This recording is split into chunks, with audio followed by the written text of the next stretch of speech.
Okay, and I do believe we're live. Hey, everybody. Welcome. Thank you for tuning in to Blades Against Bandwidth, and thank you for tuning into the Goodman Games official channel. Of course, this is Blades Against Bandwidth, where we are traveling with our group of intrepid adventurers are going through all of the DCC adventures that we can possibly get to, while we level up and do a full campaign style, we have an incredibly special guest today, one of my absolute favorite gamers, good buddy of mine from way back when, who once agreed to let me call her dude, and I'm considering that locked in forever. My dude, Joan Troyer. Say hey, Joan. Hey there. How you doing, guys? Thanks for having me on this evening. Well, thanks for showing up tonight to play our to play our fun little game. If anyone has eyes on, does anyone have eyes on Twitter? Are we streaming okay? Are we looking all right? Yeah, we're good. We're from my end, we're looking a little choppy, so I'm logging in with a different browser. Just a little choppy. We are moving. All right, as long as we're actually. One thing I'd like to say is I invited Joan because she's not just JoanofArc the Destroyer, by the way. Yes. Is not only a veteran DCC judge, but she hosts the Order of Shana podcast, which just launched recently. So check it out. And then the second one will be out in September, probably, right? So I'm hoping to have a second episode out in August, and then we might have to miss September, but hopefully Val will be on for the episode that comes out in October. So Outstanding. That is super cool. Yeah. Just wanted to make sure she got a plug in for that. Got your plug in. Absolutely. Okay, so if we are all rolling and good to go, let's without further ado. We at the end of last time we found our way out of the Emerald Enchanter's weird enclave. Hey, one thing, if you're watching tonight, you'll notice that we have a noticeable absence today. Jeff's not feeling great. He emailed me. He's having a rough one. So if you're out there, let's wish Jeff some healing vibes. Someone make a clerical check for him. 3 dice to cure his whatever's going on, his headache and whatever and such. Jeff, if you're watching, get feeling better, bro. All right. But he's with us in spirit, and his character is here, as always, watching and wary. He is going to be to the back tonight, not doing anything, but he is always with us in spirit, is Forrester. So speaking of the rest of y'all, we make our way out of there with Zio and our cadre of rescued peasants who can't stop thanking you enough for saving them from the horrifying vats of the Emerald Enchanter. But Zio especially is super excited about all of this, and he's every time whenever he gets Wiggs by herself, he's always like now that you guys have all made it out of there, he's like, Miss Wiggs, I really want to learn how to do what you do. You're just so awesome. You just did so much awesome stuff. You're just so awesome. He couldn't be more excited about everything. He no longer once you guys are all out of here, he's like, I know you said that you would take me to the capital so I could get on that ship and go sailing and be a sailor, but I don't want to be a sailor anymore. I want to learn how to do magic like Wiggs. Yeah, we can help you learn magic or take you to a place where you can learn magic. You have noticed, Zio, that every time she casts a certain spell, she has to have a finger associated with it, right? Like that's you're fine with that? Yeah, that's awesome. I just wanted to check. Just wanted to make sure. No, that's part of the wizardry. You have to have magic you have to have magic fingers and things. I understand, and he looks over at our other spellcaster and is like, and Septis does really cool stuff too, but fingers, I mean, that's just crazy, So he has abandoned all pretense of ever wanting to. So as you guys are making your way down the cliffside with the Emerald Enchanter's, fortress there to the back, he's couldn't be more excited about, like I said, he's really excited about learning how to cast spells, and Theo, do you think you might want to dedicate yourself to a god? Because Tia Martha casts really amazing spells. Yeah, let me tell you about that, and how you can have a life of helping other, adventure. It doesn't involve taking fingers off of corpses. Of course, he did just watch me get passed around between 3 different gods over the course of several days. He's a little bit, We're his guidance counselor. Yeah, ever since you took out that carriage, the Emerald carriage, there in the beginning, he's been like, and then he saw you actually defeat the Emerald Enchanter with your amazing spell, and he's just like, so. But who knows? Maybe if you guys want to individually try talking to him during all of this, we shall see. Go ahead and everybody, while we're still making our way out of there, it's like getting on twilight. Everybody, go ahead and make me an intelligence check. My strong suit. I know, right?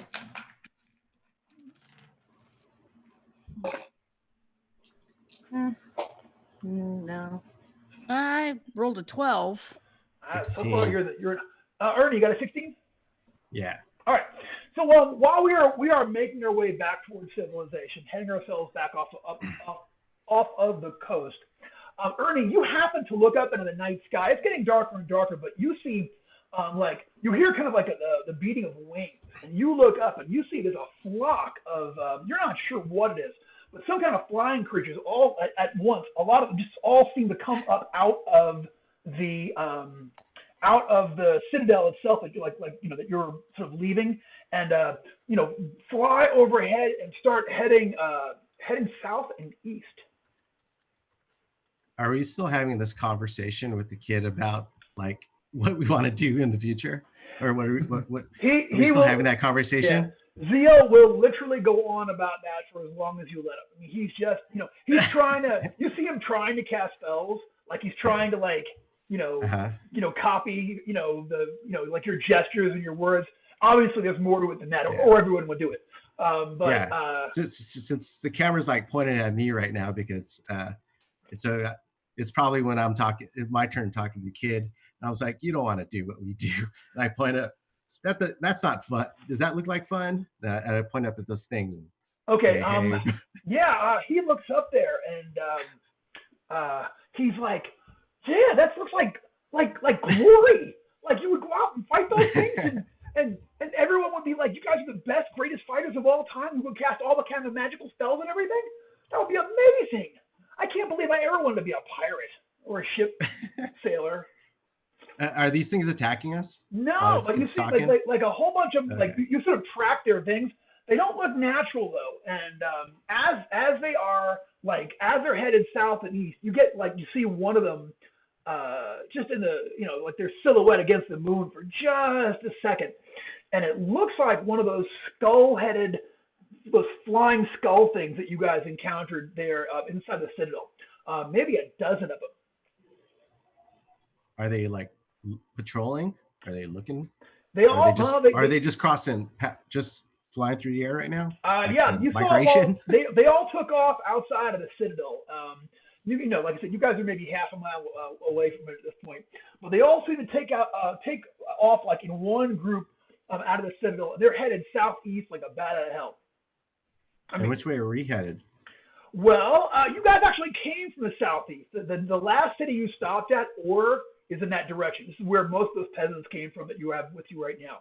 You were actually headed dead north before you encountered that carriage and decided to go and investigate. Complications. Well, I think we should probably follow that. You mean back the way we came? Because that's what it seems like. It looks like trouble. Yeah. All right. So, hey kid, what do you think we should do? he doesn't know. He's he's like, quick, Wiggs, cast a magic spell on them before they get away and destroy the wall. Throw a finger. We could let the fates decide which way we go. What does that mean? The fates. Leave this to chance. Brendan, are these things looking like they're are they just avian creatures, or are they like strange humanoid winged things, or are they just birds? You saw them when you guys were like I said, for a moment you see one outlined against the moon while Ernie was talking about them, and it appears to be those flying skull things that you encountered actually within the Citadel. So when you face those things, they were green emerald skulls that had these sort of like bat wings sticking out of the sides of their heads and such. And as you all recall, they had shot eye rays at y'all, and had done a mischief. Oh, goodness gracious! Did we just lose? Yeah, Carmen just disappeared. Oh. It's magic. Woo! And that's when she's like, "See, I want to learn how to do stuff like that," says the kid. Yeah, Wiggs just vanishes. Yeah. Told you I'd leave it to fate. and then she runs away. She vanished. So, and Brendan, just so you know, I am half of me and half of, I think, where Joan was. Joan is now Reverend Dak. Dak is Valerie. Val is Carmen.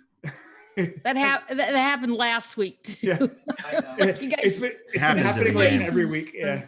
Yeah. Well, hopefully Carmen will come back in here in a minute. And, I mean, there's no point in fixing it until she gets back, and then we'll just have to move everything around again. So, sorry, all. It's going to look crazy for a minute there. That's all right. Yeah. So, Jeff, Tim, kind of lean into your left a little bit. There you go.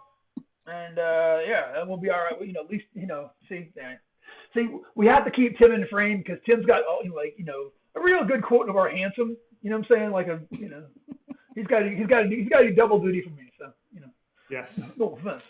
So all right. So So you see these creatures, like I said, they do not look like flying. They do not look like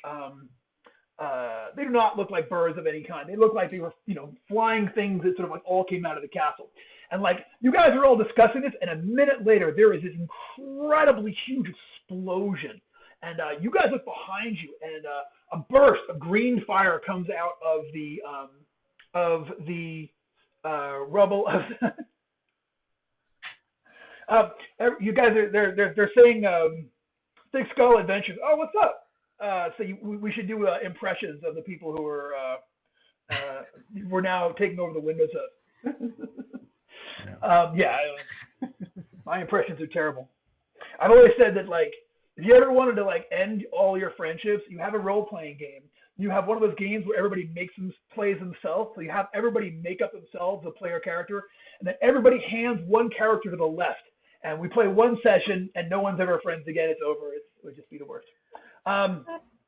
Anyway, sounds like a terrible idea. I know, right? So anyway, a minute or two after you see these things take off into the sky, there's this huge explosion. And you guys look back behind you, and the Emerald Enchanter's Citadel just explodes like this huge eruption of green fire, goes all the way up to the sky. And for like a minute, like the entire landscape is completely lit up, bright as green daylight. And you guys all can, see your way into, all that, but you're not sure what's up. Did we do that? Was that us? Did anyone push any big red buttons on our way out? No? Maybe the animals? Maybe that was? So they were the bailing. animals. We didn't let the animals out.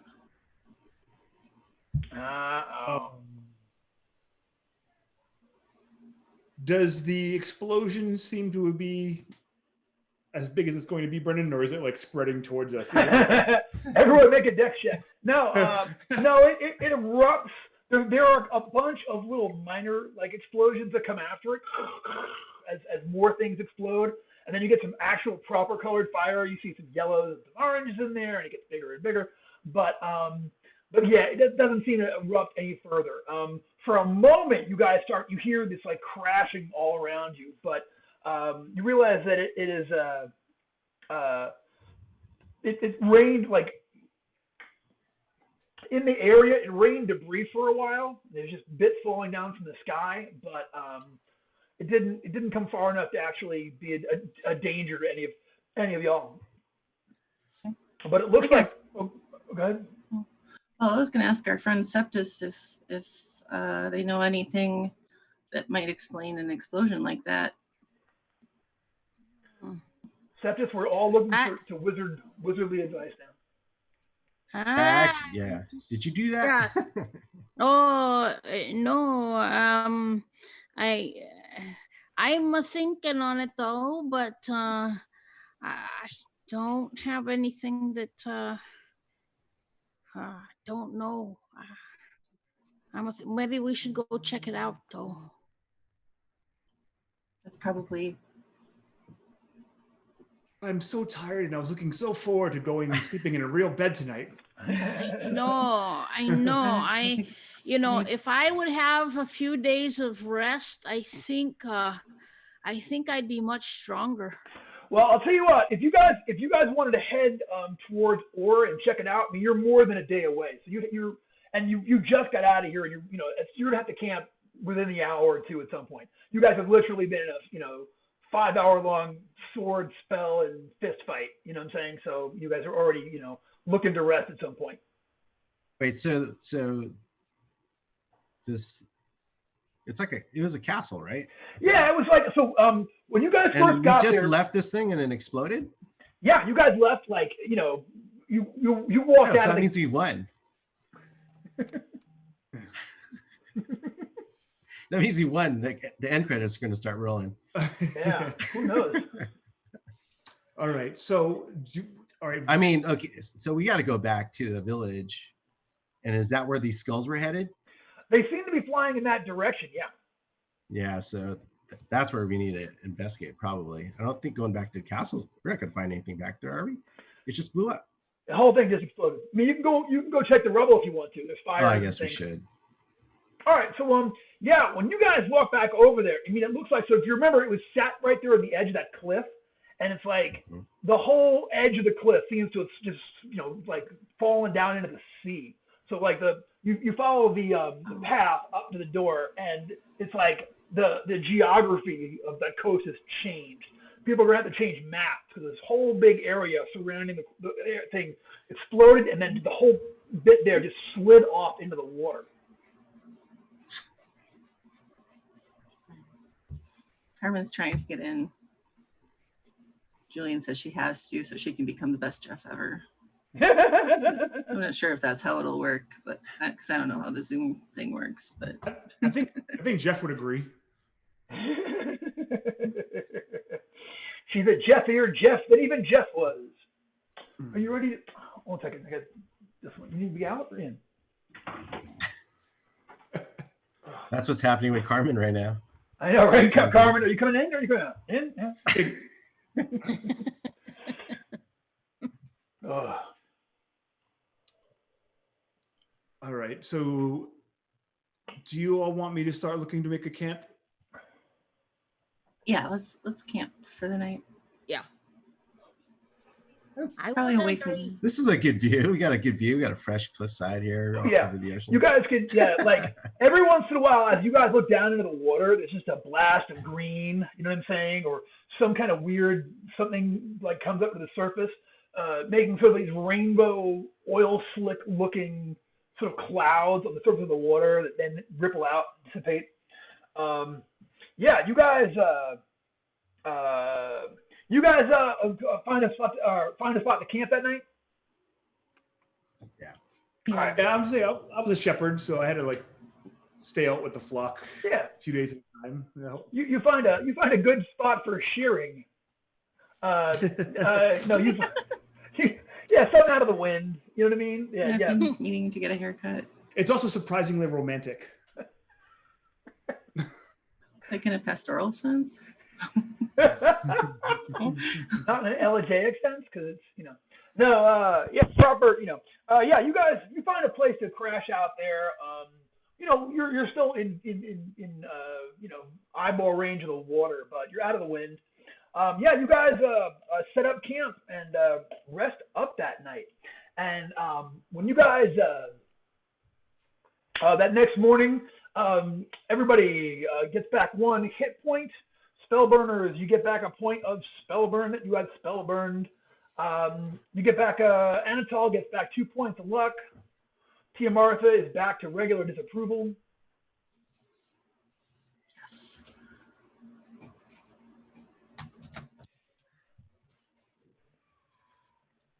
The normal disapproval that I live with on a day-to-day basis. Just gods in general being like, mortals. Oh my goodness. You just quick try and cast a spell so I can loan you to Shul again. He likes you. Yeah, there's a Shul out tonight. There's a Shul out tonight. All right, so hits your eye. All right, with so a big 30-sided die. Oh, that's good. CC. Yeah, nicely. All right, so y'all make your so that next morning you guys wake up. It is a crisp and clean morning. We start heading our way back towards Ore. Yes. Okay. Nothing weird has happened in the night. Gotcha. All right, so you guys make your way headed back towards Ore, and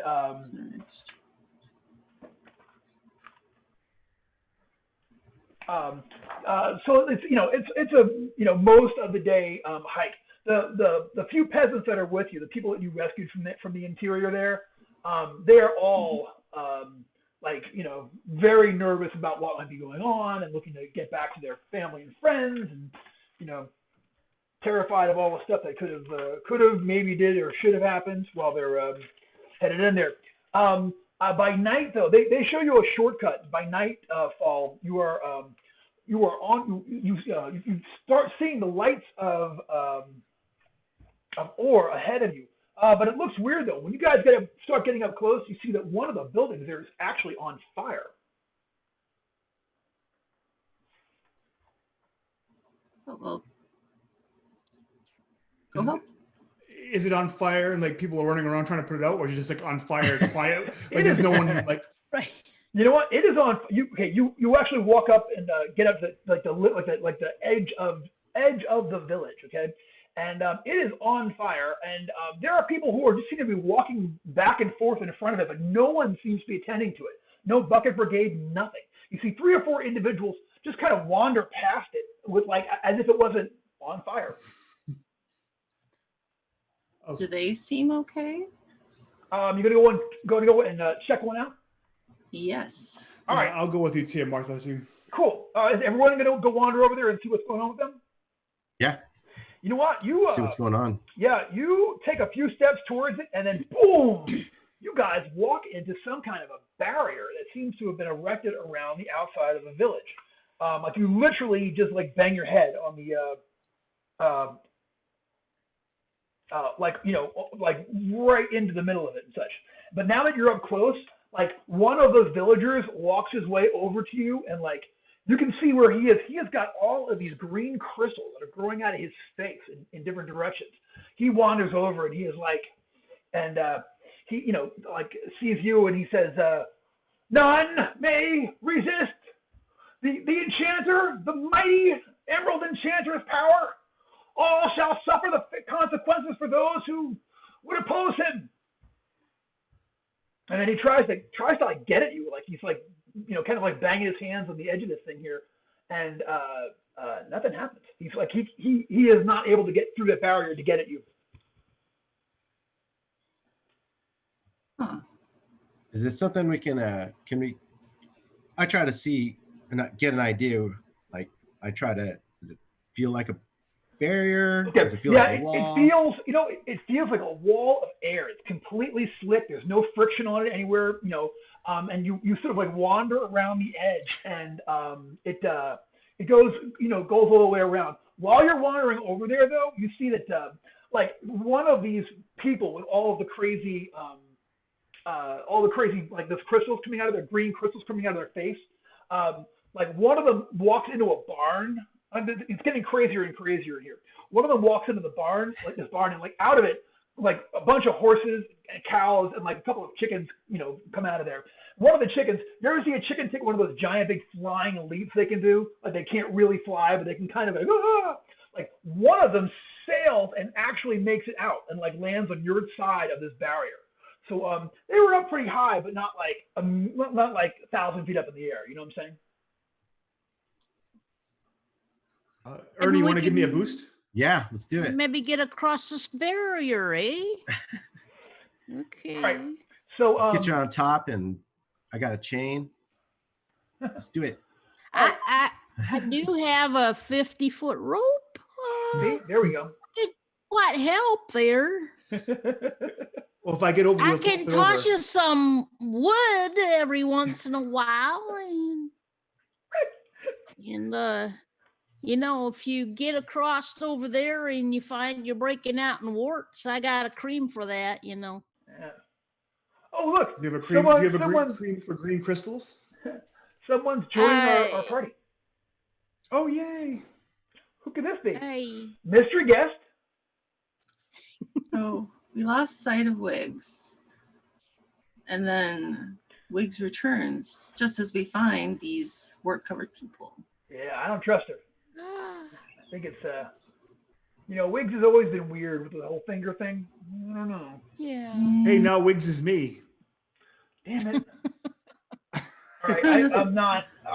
Does it at least look normal? Like, are we in the right? Yes, we're all back in frame. We're just in A-frame. Yeah. All right. Then I'm leaving it. Hey, welcome. I think it's our thing now, right? It's just like. Mm-hmm. It's fine. Yeah. I tripped over it's so fine. many logs. You guys are so fast. I turned my back for 1 second, and you're just right into town. Yeah, but we did. Did you find fingers along the way? I left a trail of fingers like Hansel and Gretel. Oh, okay, good. I get lost really easily. What I missed, you guys? All right, so we did camp one night. Okay, so you get back 1 point of spell burn. Any spells that you lost are back, and if you were down any hit points, you get a hit point back. But you guys made it back to Orr. Orr is going berserk when you guys get there. Yeah. There's a building on fire. People are wandering around. Like someone came up with there's some kind of magical barrier. It seems to be, you can't see it, but you can feel it. You can't get through it. Like you can't pass through it. But it seems to surround the entire outside of this village. And as you guys were going around there, you also saw a chicken escaped, went right over the edge of the barrier. And right now Ernie is going to boost Anatol up and slide them across the top there to get into the interior. So when Wiggs shows up, you see Anatol climbing on top of Ernie. He's trying to but in the middle of the air. Yeah, it's amazing. Like flattened out against the air like it was nothing, But yeah, Anatol, you get up to where when you get your hands up to the 15-foot level, you can feel the top of the barrier there, and you can feel that there's like it's maybe a hand width thick. You know what I'm saying? Maybe, but the top is kind of rounded and slick. Okay, I will kind of straddle it, and I'll be like, I'll take that rope. All right. Set this. You gonna throw the rope up to him? Oh, yeah. Cool. You want me to tie it to a piece of wood? No, I don't think so. I can just the rope's fine. Thank you. Okay. I take the rope out of my pack and I throw it up at him. All right. So, Anatol, from this bird's eye view, you can see, the village is not that huge, but there's a weird light coming from maybe about the center of it. You can't see the source of it, but you can see a strange green glow coming from over several of the buildings towards the interior of this place. Imagine if I had a great big green lantern, a huge big thing out there and such. And I was just like, like sort of like making this great big green ambient glow towards the center of town. So you are on top there with a bit of the bird's eye view, and you now have the rope. What are you gonna do, bro? I will slide down to the other side, kind of like arresting myself a bit, like Batman going down the. Gotcha. Down the wall. The barrier itself is completely slick, so you try to put your feet on it, and you just slide right off of it without the assistance. But the rope doesn't arrest your fall, so you just sort of like eventually drop down to the interior of this place. There's a smell here that you recognize. It reminds you of that fight that you had in the room of the vats. This is kind of like whiffy, chemically weird, acrid smell. Yeah, I don't know if you can smell it on your side, but over here it smells like the Enchanter's, those vats of fluid.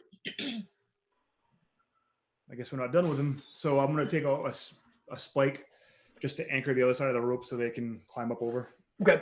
So, you put a spike into the ground, throw the rope over there, and within a few minutes, everybody can climb over and be on the interior of this barrier. I'll go next. All right. Wiggs is next. And then, I'll just say, like, one by one, you guys can make your way there into the interior. There's a lot of screaming and yelling on the inside of there, and let's see. And as you guys are getting it together there, you see a group of these people sort of like wander up on you. There are 5 of them, and they have multiple crystals growing out of their face, their shoulders, the backs of their hands, and they see you, and they're like, his eye is upon you, you who have defied His Majesty the Enchanter. And then, like, at first they were kind of zombie-like, but then all of a sudden they kind of like hunker down for a fight and sprint at you, going very, very quickly. Like the Emerald guys that you fought inside, the guys that had turned into like complete blocky Emerald guys, they were kind of like slow and kind of like, having a hard time, sort of staggering. These ones are coming at you guys like panthers. So let's go ahead and give me an initiative check. So it's looking like a 12. 11. Sorry, who got 11? Ernie. Ernie got 11. Gotcha. Septus has a 21. Oh, Septus. Excuse me. 17 for Tia Martha? Sorry. 15 for... 15 for Tia Martha. 7 for Wiggs. 7 for Wiggs. Very chaotic on you today. All of a sudden, sorry. We'll just all yell at once. You can sort it out. That's how it works. All right, and then they're on 12. And then Anatol. 4. 4 for Anatol. Which means I rolled a 1. Goodness gracious. With your high deck self agility. That was a throwback moment there.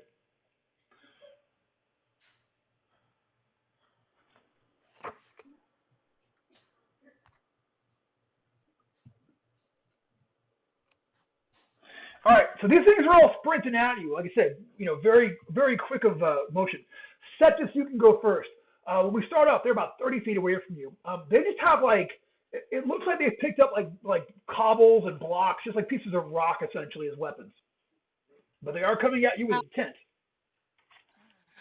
Okay. I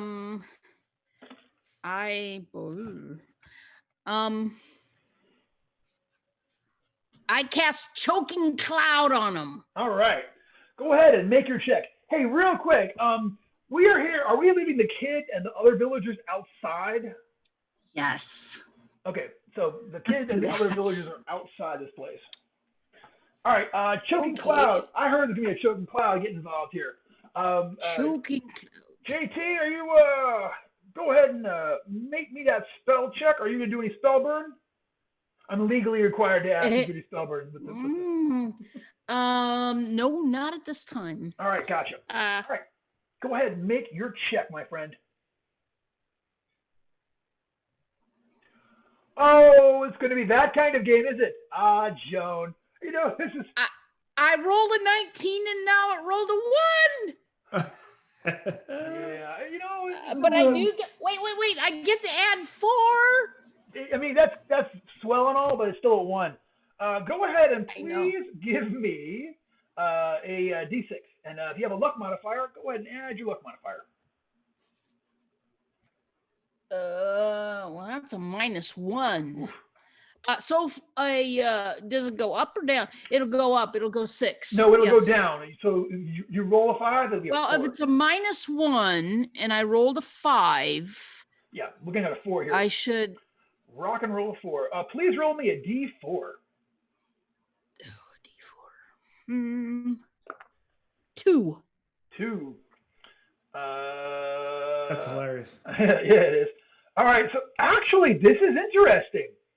Oh no, that's terrifying. Oh, no. Yeah. No, give us something. Okay, so all right, so go ahead and give me a luck check for Septus.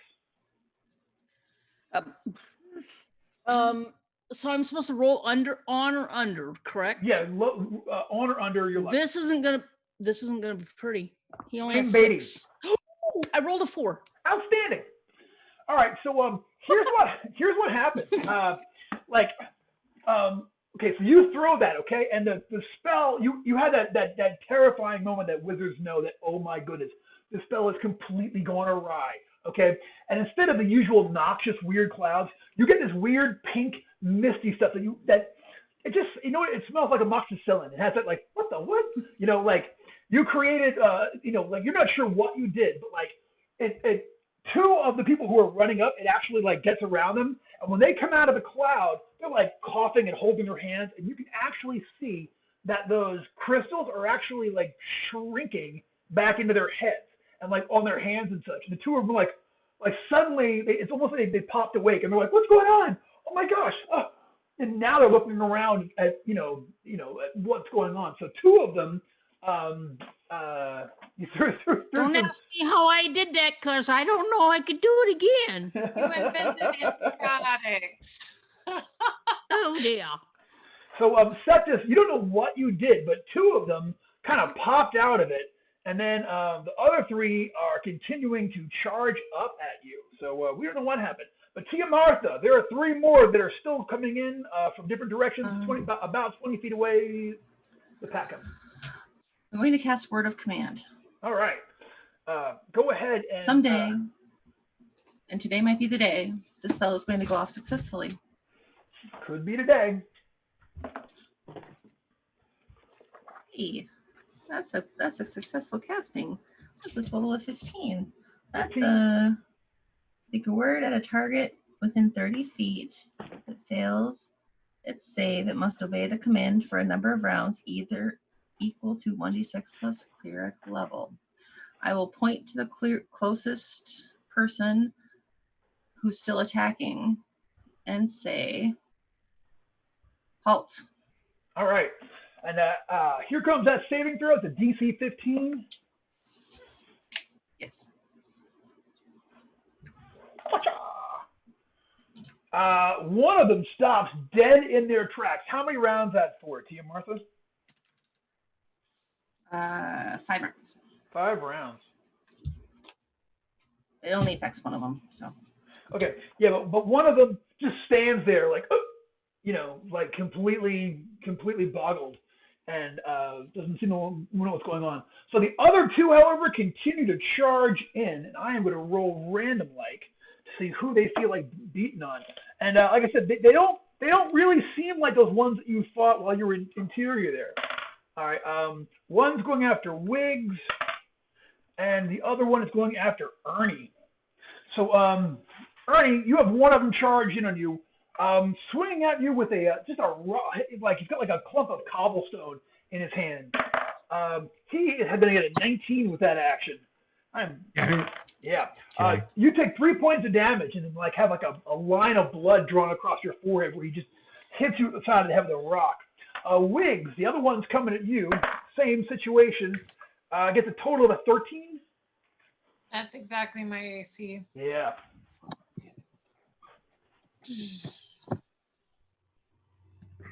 Okay. You take 4 points of damage. They seem unnaturally strong. And that's their whole thing. Ernie, it's your turn. There's one right in front of you, bro. All right, so I haven't healed at all since our last fight, so that actually took a lot out of me. Wait, Just to let you guys know. You should have gotten 1 hit point back. Yeah. What? Yeah. Oh One. shoot! I'm sorry. I forgot too. Oh. We just kind of rolled into this. Yeah, I'm just gonna attack the one. Just attack me with the spear. I'm gonna knock him back. Is it okay if I kill this guy, guys? I'm looking at you guys. Okay. Either. I saw. Yeah. Your own safety.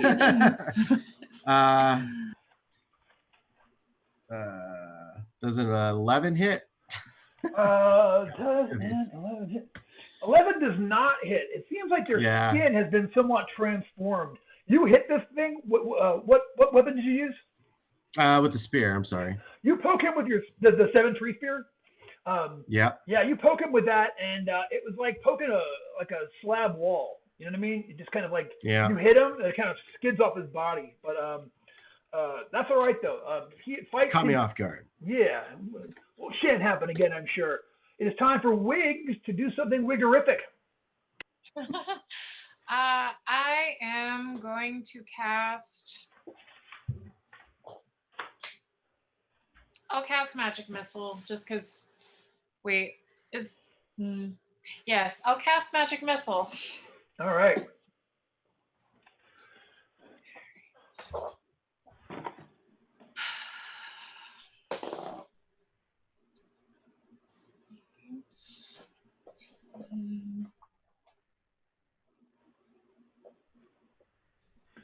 How'd we do? 17. 17. All right, outstanding. Book flipping. You throw a single missile that's going to do a die 4 plus caster level. So close. Burn a point of luck. If you want to do 18, that's going to be die 4 missiles, die 4 plus caster level each. All right, I'll burn a point of luck. All right. Right to the, well, not to the ground, but you know. Oh, can I use those, can I burn those temporary luck points you gave us? For, I can't read my notes for what it was for. He gave us luck at the end of the last game. Yeah, that was a luck award. You actually got those points. So, yeah, so absolutely. Okay. Yeah, absolutely. Sweet, thank you. Julian Burnick gave you permission to kill this guy. It is something you must do by yourself. We understand. Let's see, 1d4.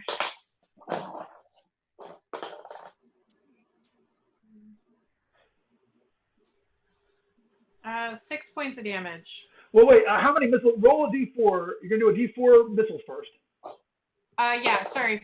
3 missiles. All right, so that's going to do 3d4 plus 6 total. And do you want all of us to go at one target, or are you going to split them up? Or let's just shoot them on 3 different guys. Okay. So that's going to include the one that Tia Martha shut down. So there's one that's been word of commanded into just standing there for 5 rounds. So you want to hit him too? If he's attacked, is he activated again? Does it work like? No, it's not like I know it's like a charm. No, it's not like that. Okay. He will continue to be halted. Sure. All right. Let's just hit everybody. 4, 5, 8. Well, if you're gonna hit everyone, I gotta get damage separate. So just do them one at a time. Yeah. Okay. The first one was for 4 points. The second one was for 1 point. The third one was for 3, and then it's. Yeah. And it should be plus 2. Yeah, plus 2 each. So it's actually 3. Yeah. I got it. I got you, Justin. Okay. Cool. Right. Cool. Yes. Thank you. No problem. So yeah. So you fire a burst of missiles. They each take one, but none of them actually seem to. None of them go down from that. Like that, actually, by a weird coincidence, maybe because the halted guy was just you called him flat-footed because he's just standing there now. But like you rocked him, like he's kind of back on his heels, and you don't think he's going to survive another shot of that magnitude. So that was awesome, and Anatol, time for further awesomeness. Yeah, so I'll run up, fighting two-handed.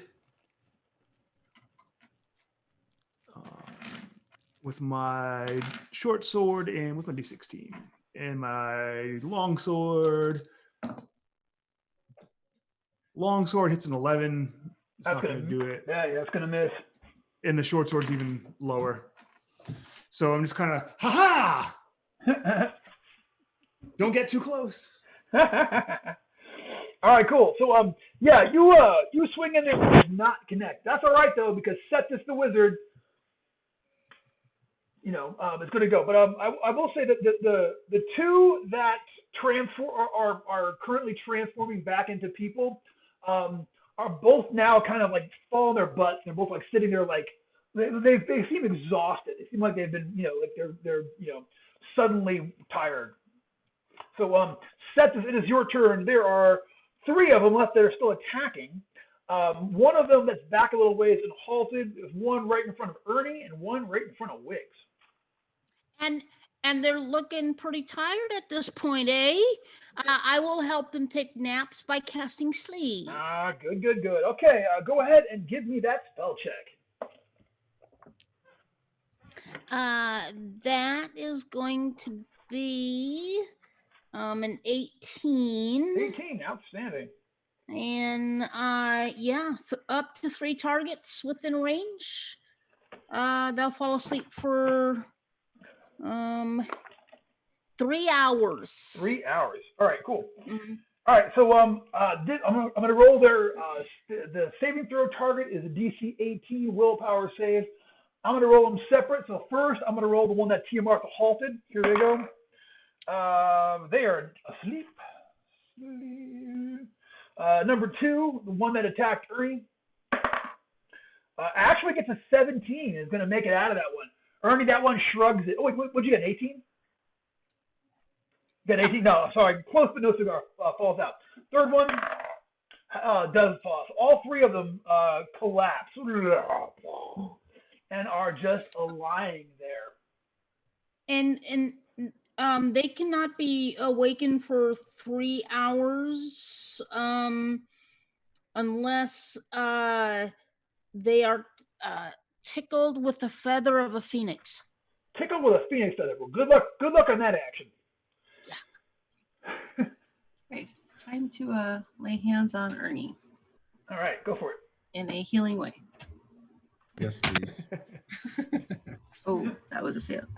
That was a mistake. I tripped. That's all. I'll do it again. Let me try that again. I didn't trigger disapproval. I just failed again, but didn't trigger disapproval. All right. Gonna have a timeout. We're gonna roll purple die. There. That's a dirty 20. Boom, dirty 20. Dirty 20. If you are lawful, you get 4 dice. If you're neutral, you get 3. 3. All right. So roll 3, die 12, and keep the highest 2. Is anyone else hurt? An 11 and 7 and an 11. 2 11s, 22. That's enough to bring me to max. Thank you. What's your god's name? Jessica. Thanks, Jessica. Justicia. Jessica. Sorry, It's Jessica to her friends, but to us, it's Justicia. Appreciate your heavy healing hands. Thank you. I did see that, like, something weird happened with that. Suddenly Satine. Oh, sorry. I didn't say that. I was going to say something. I'm going to try to lay on hands on one of these sleeping people with the crystals on their face to see if I can get rid of the crystals. Go ahead and make me a check. There's another failure. But I rolled a 5. My disapproval rating right now is 3, so it's okay. All right. Okay. Just Justicia saying, don't lean on it too hard. Do you want to try again? One more time. One more time.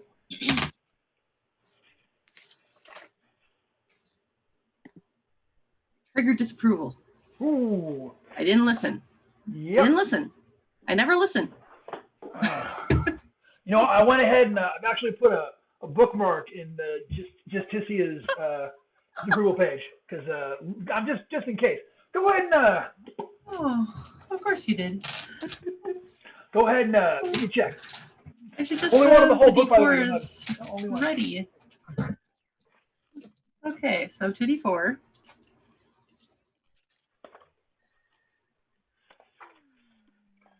I don't have a luck modifier anymore. 7. 7. The cleric must load a shield up with 3 stone extra weight, 36 pounds, and bear this on her shoulders for the next 2 hours of in-game time.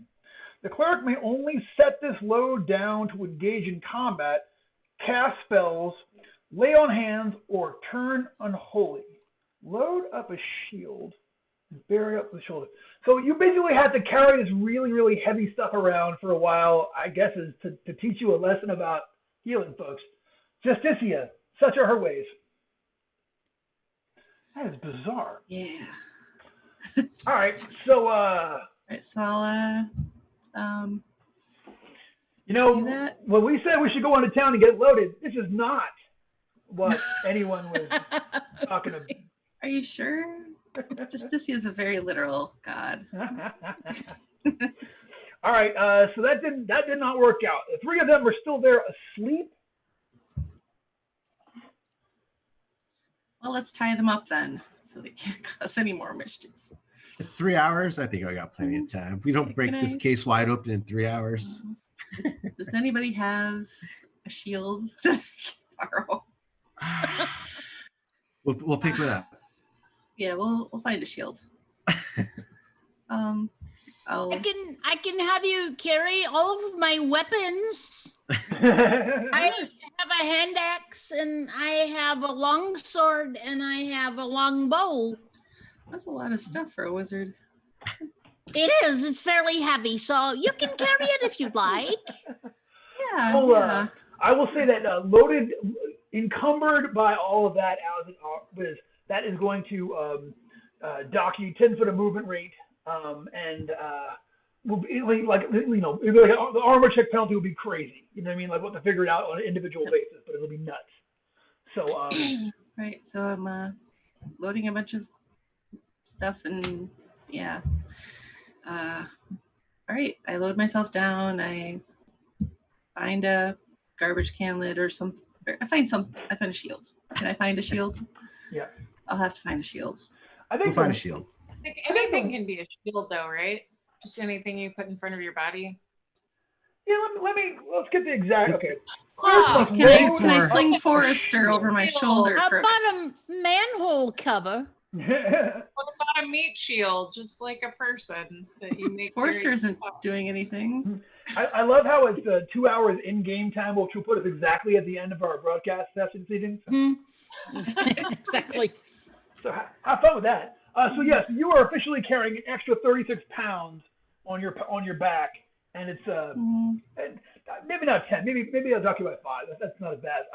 When I saw 36 stones, I'm like, wow, where are you gonna find 36 rocks? But it must mean 36 stone is probably like the British weight measurement. Yeah, that's like.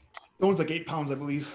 Yeah, It stone's like based 6 to on 8 pounds. The weight of the queen. anybody. Fluctuate. Are you How kidding many me? pounds is 36 stone? No. Oh, that can't be right. 36 stone is 504 pounds. That can't be right. No. It's gotta be literally 36 stones. No, Oh, it's it's 3 wrong. It was stones. 14. 36 pounds. So that means they're 12. A stone is 12 pounds. Must be. So It must actually be 36 stones.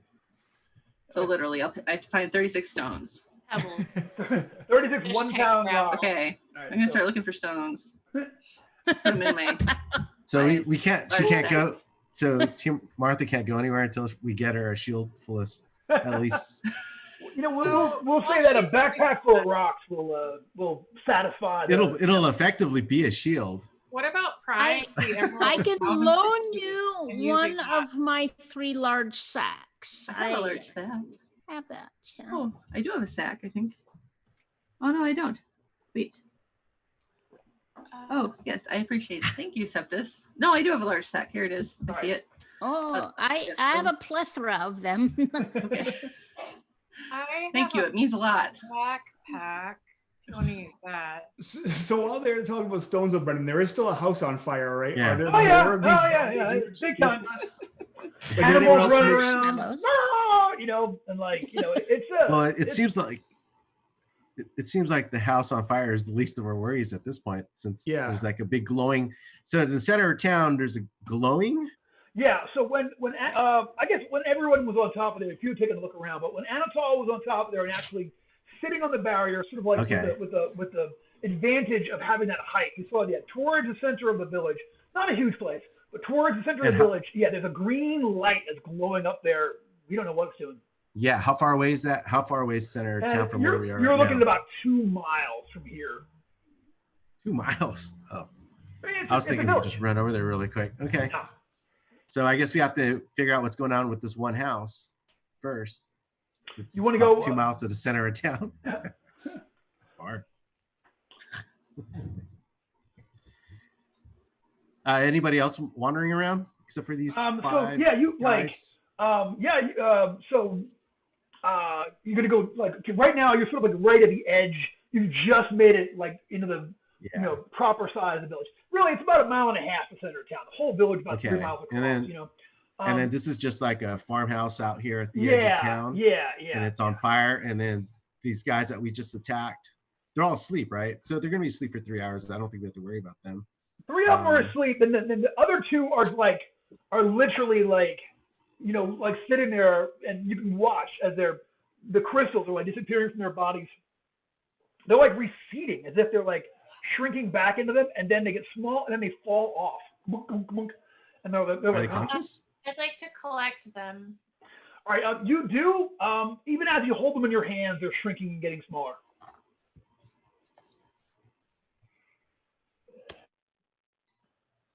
I want to feed one to a baby in a jar.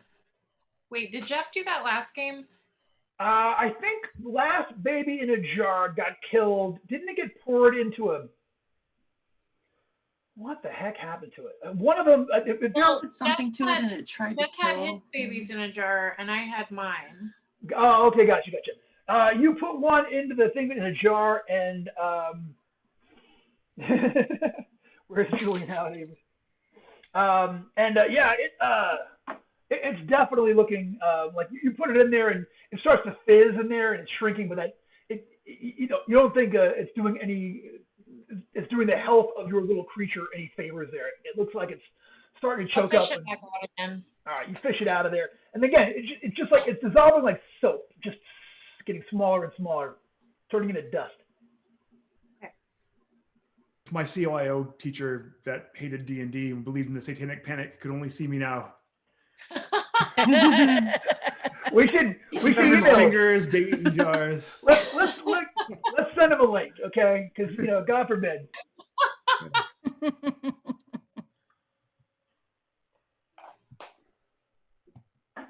Yeah, this was especially, but there you go. All right, so if you guys want to start wandering in towards town, you can kind of like get a better idea of what's going on. Or Yes, a house on. Are we going to talk about the house on fire? I mean, is there like water available or well somewhere that is it full? I don't know if we're qualified for a fire brigade outside of just any spells we might have. Yeah, the roof is definitely on fire. Is it a lost cause? Is this house totaled? It's looking bad. I'll say if you guys act right now and come up with something clever to put it out very quickly, then yeah. But if it's like, let's go find a hose, it's screwed. It's going up and it's over. What I'll do, Brendan, is I just want to make sure I don't hear anyone inside screaming. Yeah. Okay, yeah. You go over there and like listen, and you feel like the heat coming off is insane. And you don't hear anybody inside. No coughing or anything like that. It looks like it's literally the thatch roof that caught up. Oh, I have an idea. All right. I do. I know that oxygen feeds a fire. So if I cast choking cloud over it, it could be an acidic cloud that just puts the fire out. Okay, I'll tell you what. You think there's a way to pull that off? You would have basically put an ashy cloud over it to knock out the the actual flames. Yeah, I was saying you can use Choking Cloud. Try to use Choking Cloud to do that, but it's going to be an irregular use of the spell, so it'll give me a D16 check rather than a D20. You can try to make a cloud of ashy stuff to suck all the oxygen or to cover it up. Okay, D16. Yep. I rolled a 16 on a 16, and it's going to be a 20. Oh man, No, I got it. I did. That's fantastic. Yeah, so you go over there and you basically make a cloud of ash. I have a good name for this spell. Call it Halon. Yeah. And like you literally Septus puts his fire out in one go and save somebody's like now rather than getting a whole new house, you just have to get the thatch guys out here. So yeah, well done. You saved the day there for these folks. Little known fact that before Septus joined us, Septus was the volunteer fire department for Ing. That's awesome. The town used to be called Burning until he got there, and then just took care of it. So. Interesting. I started out as a woodcutter, and I know my woods and my burning things. All right. Well, that was awesome. So you go over there and put that out. And now that it's out, you can see that there are like groups of these crystal people that are sort of like crystallized people who are sort of like wandering through the city, making their way hither and yon. But they seem to be getting like you just see random groups right now, sort of like wandering around, looking around at you, and the one of the two people who's set to the spell accidentally cured gets up and kind of like again walking over to you as if they had weights attached to their body, wanders over and is like, "What's happening? What's happened to us?" We are trying to figure that out. But if you sit peacefully and pray to the God that you follow for guidance and mercy, we will figure it out while you wait in a safe place. Maybe. Did you happen to see a small little green man? He says, oh, goodness gracious. He says, I saw by the way, Koji and Bobby. He says, he says, you see any suspicious black dogs with bulging eyes? Yes. That's the one. That's the Bugbabills. That's the one. She's Bugbabills. He says, no, but he said, but last night, at night, there was a rumor that there were strange flying creatures that came into town. And then when we woke up this morning, everyone was talking about these strange creatures. And then this morning, everyone, these crystals were everywhere. Everyone seems to have them. And everyone's acting insane. That is so weird.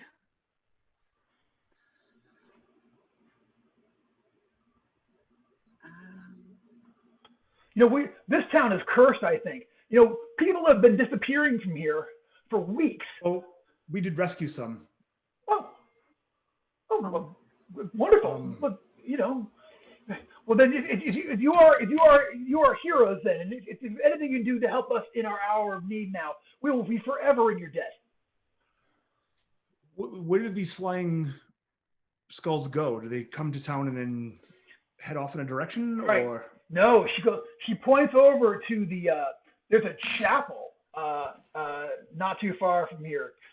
It's actually a chapel of shul, and it's got kind of a oversized arch up in the front, but not quite a steeple, but like kind of like the front part of it, like extended arch going up there and such. And yeah, sure enough, as you look, you can see a couple of these things are sort of like flying around it and hovering around the outside of this building.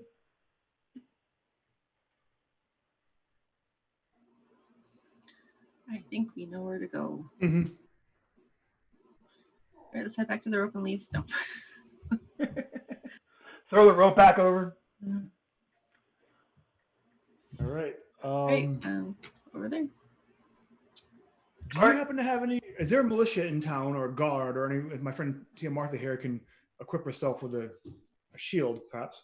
I need a shield. Give me a luck check. Me? Since Anatol asked. Yeah, I got it, no problem. you know what? She runs back into her house, which coincidentally, hi, everybody say hey. Hey. Hi.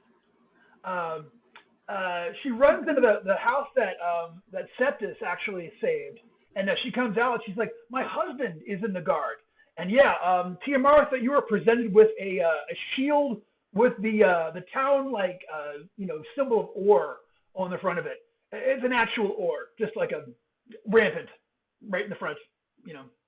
Nice. 2 cross. Thank you very much. I thank her heartily for the loan, and I will bring it back when we're done. And I put the stones in it. I'll carry it. You've got a thank you. Shield full of rocks, my friend. Shield of rocks. All right, and are we heading over to the Temple of Shul? Yep. Gotcha. All right. So you make your way over to there, and sure enough, when you guys start getting close, you see sort of erupting from the sides of this thing.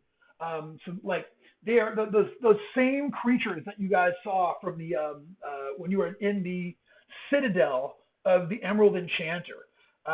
They are green. They have green skulls with sort of like wings sticking out their sides, left and right, and they all start flying over at you.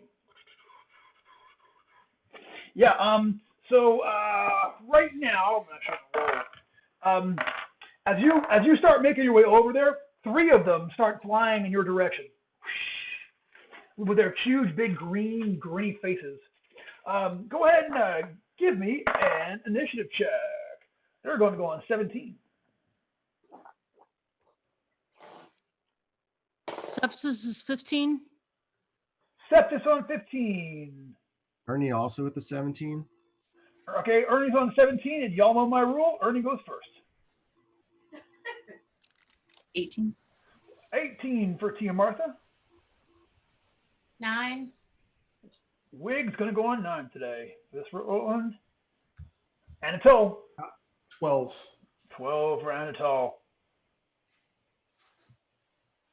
So Tia Martha, you can see that these things are winging their way at you, flying in quickly. They're 30 feet away when the combat begins. Did we ever determine if these things are undead? We did not determine if these things were undead or not. It should be against your alignment no matter what. All right, well, I'm Maybe not no matter what. I'm gonna try something that I've never tried before. It's gonna be new to me. You try turn 1? There's a thing you can do. I don't know my hip. I'm interested. Just type this open. Turn on hold. 96, page 96. It says. Cool. Depending if they roll high enough. I'll use this moment to say, hey, guess what's coming up, y'all? Cool. Bride of Cyclops Con. If you guys are watching, I hope everybody will come and play some games with all of us at Bride of Cyclops Con. It's gonna be a really, really, really good time. We're in an online meeting right now talking about all of the groovy stuff we're gonna cook up for everybody. But I hope you'll come out. You run a game, play a game. Jump in with one of our all stars and such. Joan, you gonna get in on some Bride of Cyclops Con? Oh yeah, definitely. Yeah. Hopefully running play tests again for the module I'm writing. What lurks between, and hopefully getting in on some gaming too. Cool. You know what? I'm going to go ahead and announce it here first. I am going to be running a first-time, brand new X-Crawl adventure that I just started. I've got it outlined. I got the map drawn. I've got it all ready to go, but still getting there though. So I will be running some new X-Crawl adventures. You want TCC Legacy? I know, right? Look at Sean. What's up, Sean? I feel you, man. You want TCC Legacy? I was gonna do Turn Unholy. I'm not gonna do what I thought because I would have to burn a bunch of luck to make it work. So okay. All right. So Turn Unholy. That is a 16 total. All right. I want to take so I can turn one hit die creatures, 1d3 plus caster level. Yeah. Are these these not as high as I would have hoped? Yeah. Because that's I can start like destroying things eventually.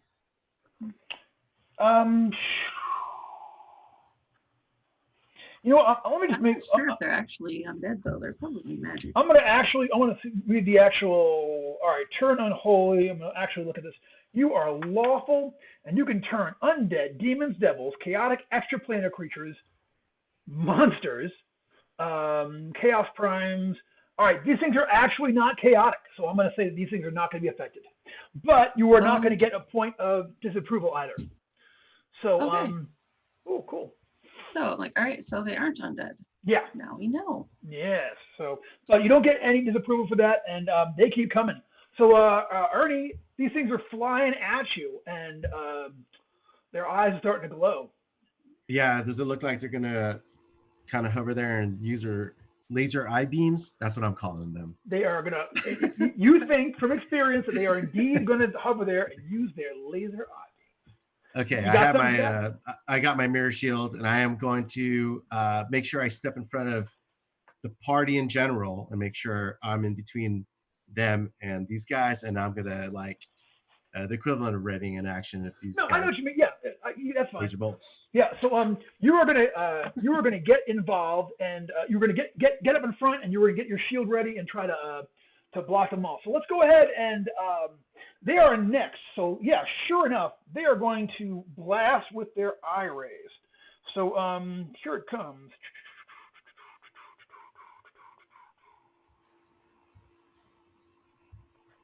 Not wrong, guys. All right, +2. Here we go. That is a 14. Nope. 14. No. Ooh, and a 19. 19 would hit. Yeah. So give me that. Give me your deed die. 3 or better. If you give me a 3, 3 or better? Yes, a 3 you can block it. A 4, I'll let you give it a chance to shoot back at one of these guys. All right. Got a 2. You got a 2. Are we final answer? No. I will burn 2 luck. Ooh, hell yeah! All right. So go ahead and give me an attack roll at +2 plus your deed die. +2 plus my D die. Yeah. Okay. Oh wait, do I just keep what I? No. So you keep your D die, but go ahead and make a D20 check. I rolled super low. There's nothing I can do, right?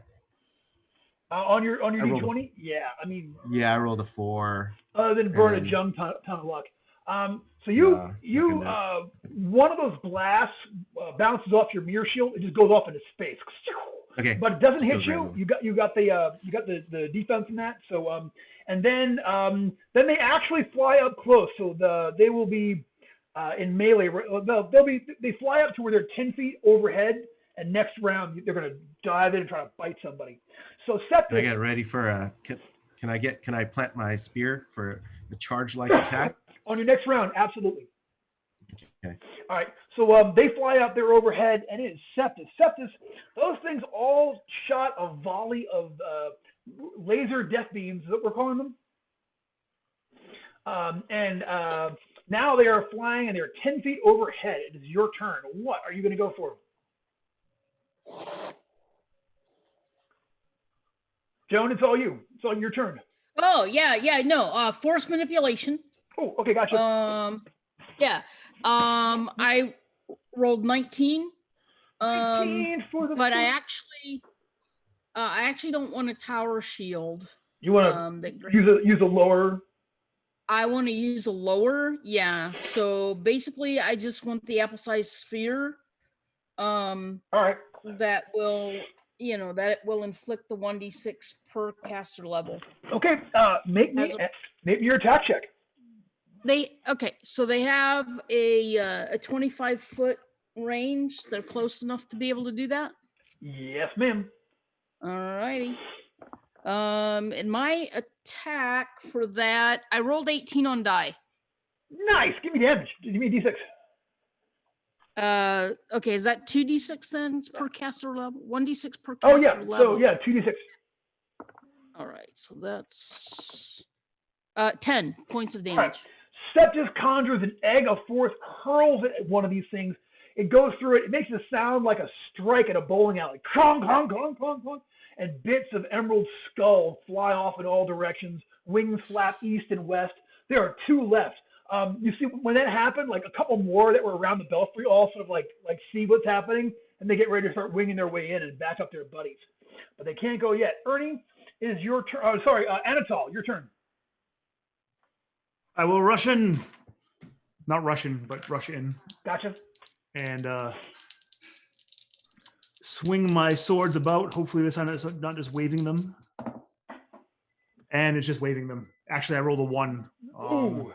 My fumble is luckily it's a 1, and I have a really great luck modifier. So I think I just it doesn't look good, but you get through it. You know what I mean? It's like you throw this sort of like real wide luck chuck amateur hour blow, but nobody gets hurt, so nobody minds. That was, you were in there doing it though, and it's time for Wiggs to do something crazy. That guy. Oh, it's perfect. Oh, that is so good. That's awesome. Oh, that is awesome. Thank you. I'm gonna hit it with my I'm gonna hit it with an arrow. All right, fire an arrow. Nat 20. Nice. Give me damage. Yeah. And then, so pretty. So pretty. Sorry. I never get those. No, that's well done. What'd you get for your roll me damage first? 3. 3. Okay, so 3 points of damage, and then go ahead and roll your crit, please.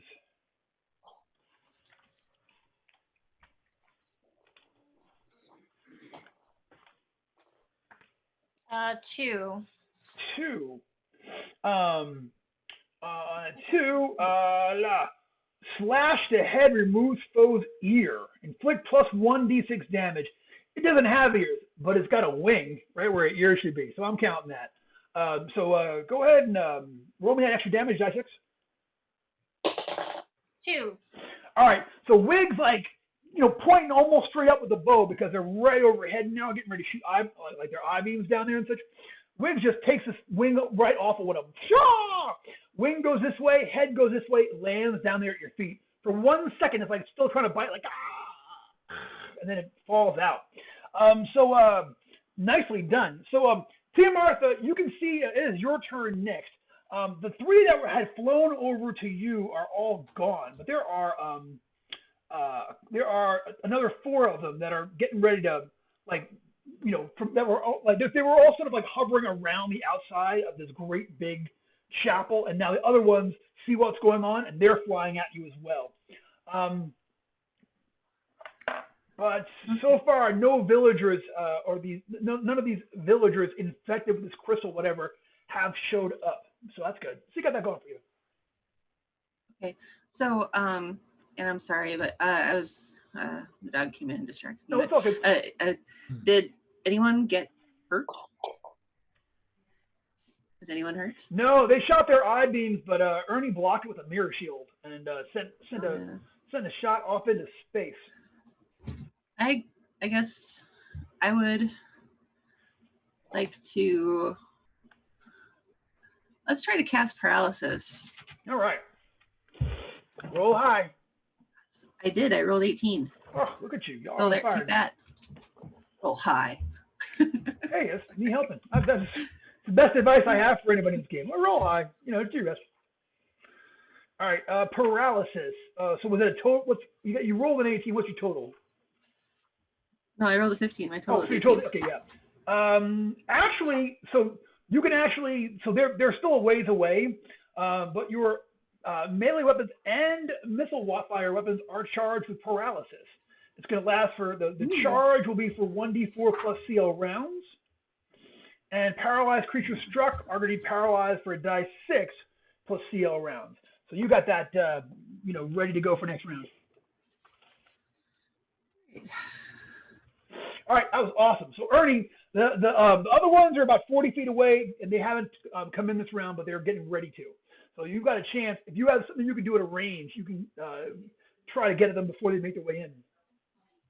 No, I'm gonna stand ground and Spear, prepare for charge. All right. Yeah, prepare for a charge, or I'm totally doing Spartan style with spear and the shield. Spear and shield. I love it.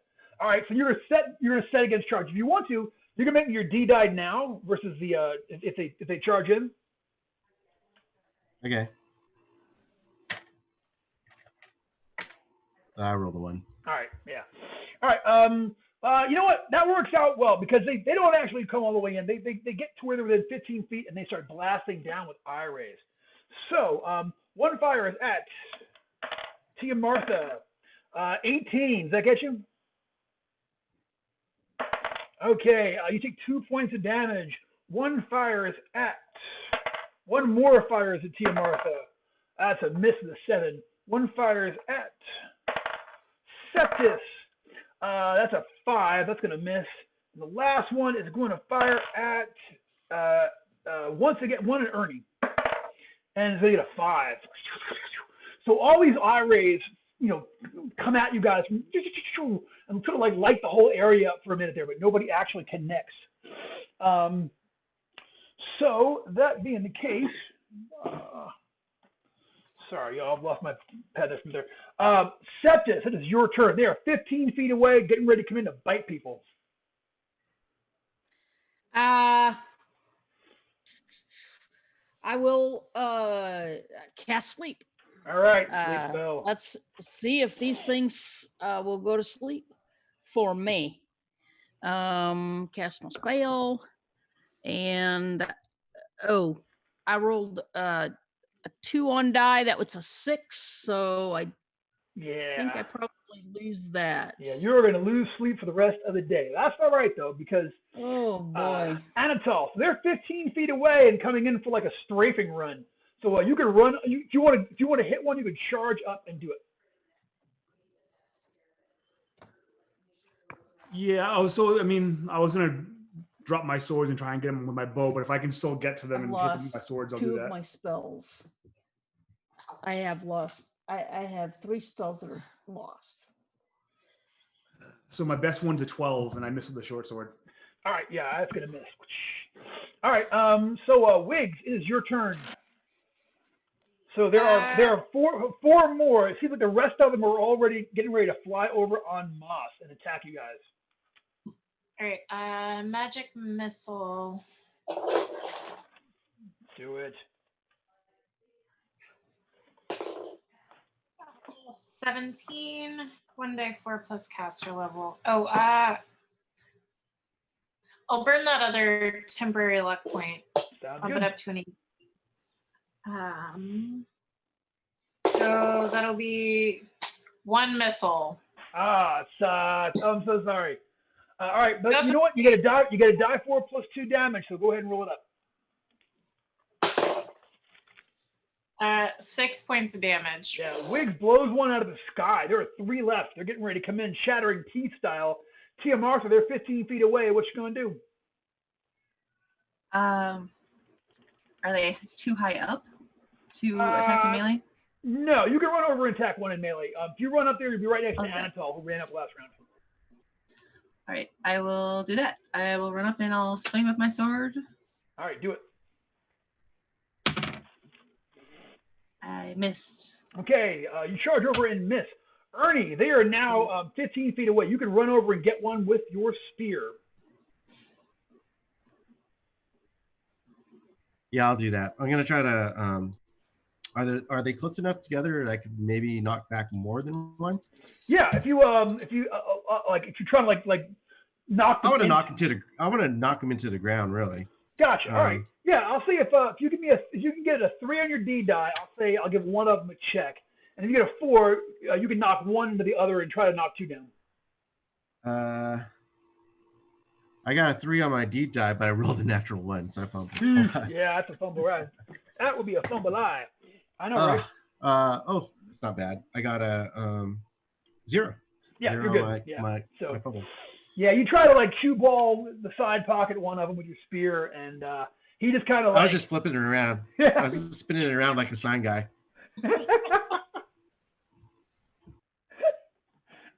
It's, weirdly enough, his sign is pointing at a store called Skulls or Us. Who even knows what the hell they sell there? What do they even have? All right, that didn't work out great, but you know what though? There's 3 more, and they're going to go after the ones that came after them. So one is going to fire at Tia Martha. It's going to be a 17. Yep, that hits. You take 6 points of damage, laser style. One is firing at Ernie. Bounces off your mirror shield, man. One more shot goes into the atmosphere. Hopefully there's no satellites up there or anything because they're all in trouble. The last one is going to go after Anatol. Take you into the barrier peaks.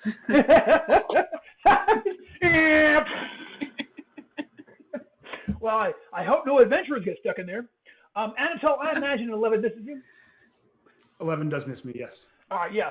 So one tries to zap you and just zooms past your head, and does not connect. So that is their whole crew, and it's Septus and Anatol.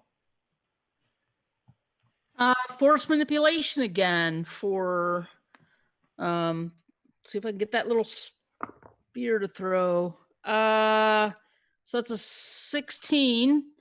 I believe that gets me that little sphere to throw. Yep. Okay. All right, make your attack check. All righty. Oh, that is only good. It's 5 on a die. Yeah, you whip this thing at one of those things, Pee Wee Reese style, but it just flies on by, does not connect like we would have liked. That's all right though. Anatol's already up and in this melee. There's 3 left. Anatol, do me a favor, just one time, kill one for me. Oh, come on. I know. I'm gonna do a different die. I think this For time. God's sake, do something different. Come on, man. Are you fighting 2-handed? Yeah. Are you fighting with one hand against the other hand? Is that what's happening? Because that's not, so. Yeah. that's not what that means, bro. You gotta. Yeah. You know. I'm just standing there doing this like a chef. That's terrible. All right. Well, luckily, Wiggs so far I've been killing them. Wiggs, your turn. I'll try another magic missile. All right. Do it up.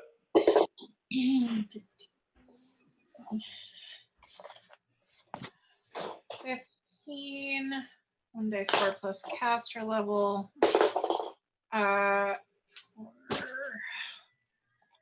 6 points of damage. Yep, you blow one out of the sky. Go blam! There are 2 left. Tia Martha is one buzzing around you, like just doing loops around you.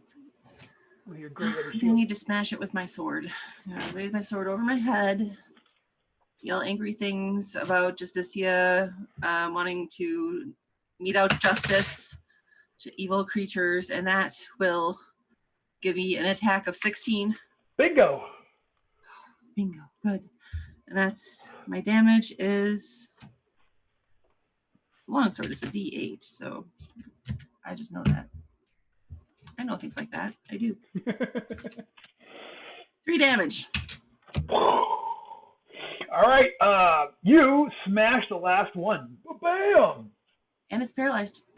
It's paralyzed, dead, laying there. I mean, it's really got nothing it's not going moving, for it right? at this point. You know what I'm saying? Yeah. Is it moving? No. No, it's So double parked. It lands in wet paint. Oh! Come on. It's got a boot on it, swings.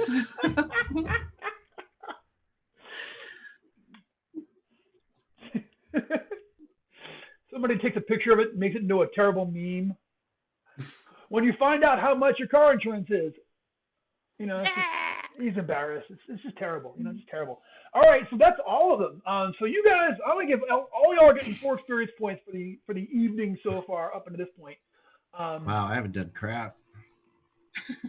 You know what? You were in there. You were swinging. You were in there doing it, and you know, flashing. And inspiring us, Ernie. You know what? You drew. You know what? 600 more points, and I'll have 666. Ooh. What would the CYA say? What would the CYA Pat say? Pullen was right. What was his name? Pat Pullen. Pat Pullen was right. No Pat way. Pullen was right. Pat Pullen?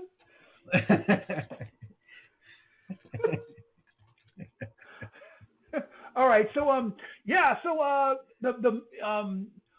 are y'all gonna do? These things are all of these things are destroyed now and all land there and ruined. So they were trying to get back into the church? They were kind of flying about it, sort of like, gleefully making, loops around the outside. Is this where the of glow is church. coming from? No, the glow is, you're getting closer to it, but the glow is from further on towards the interior of town. But they were hovering around the church? Yeah. So is that check where that out they first? even? Yeah, since we're here. All right. Yeah. What does the front doors look like? So front doors, just like two, like sort of like They open? you go over there and check. No, it's sort of like one sort of like hefty ovaloid door. You go over there. No, and, but they're not like wide open. No. I kick it open like a hot shot. All right, cool. You know what? Give me a strength check because someone's actually barricaded Yeah. themselves inside there. Who's barricaded themselves inside there? Only one way to find out. I just rolled a natural 19 plus 1 strength to a 12. Ernie goes in there like the Terminator. Door flies open, and you see there's like all of these kids are in there, like 60 of them. And standing in front of them is this priestess, and she holds up this. She's got like a rod with like a crescent moon on the top, and she says, "In the name of Shul, I demand you leave it." Oh, who are you? You're safe. We're here. We're here to save the day. She comes over and like looks outside. She's like a older lady. Comes over and looks, and she's like, "Those things have been trying to get in here for an hour, trying to get to the children. They're the only ones that haven't been affected by the crystals yet." Okay, well, stay put and relock the door behind me. Well, you broke my pew barrier. All right. Damn it. She says, "Are you going to go and try to destroy that wicked object that's creating these things?" Yeah. Yes. What do you know about it? Just that it came in the middle of the night, that it's glowing, and that for whatever reason it doesn't its power doesn't affect the children. She goes over to Ernie, and she actually, using her thumb, like reaches out. She's touching your forehead unless you stop her. Nah, I won't stop her. Take it. All right. I got a good fort save. She says, she like makes like kind of a crescent with her thumbnail on your head, and she says, "The moon, light your way. And you are going to get +2 bonus to all attack rolls, damage rolls, saving throws, and skill checks for 1 turn." For 1 turn. That's 10 minutes. We could do this. Let's go. Run.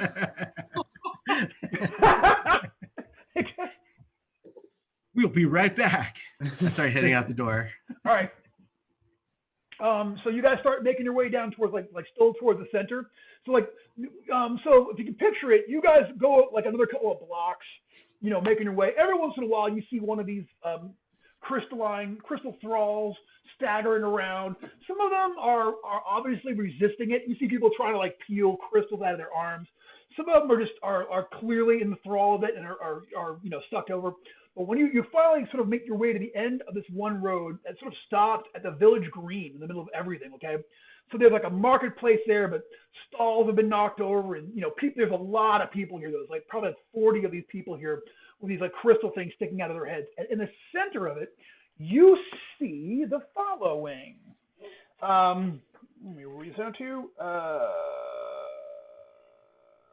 You see a staff set with a glowing pale green gem driven into the ground at the center of the village green, just sitting there. And that's the source of this green light that's been playing up into the air.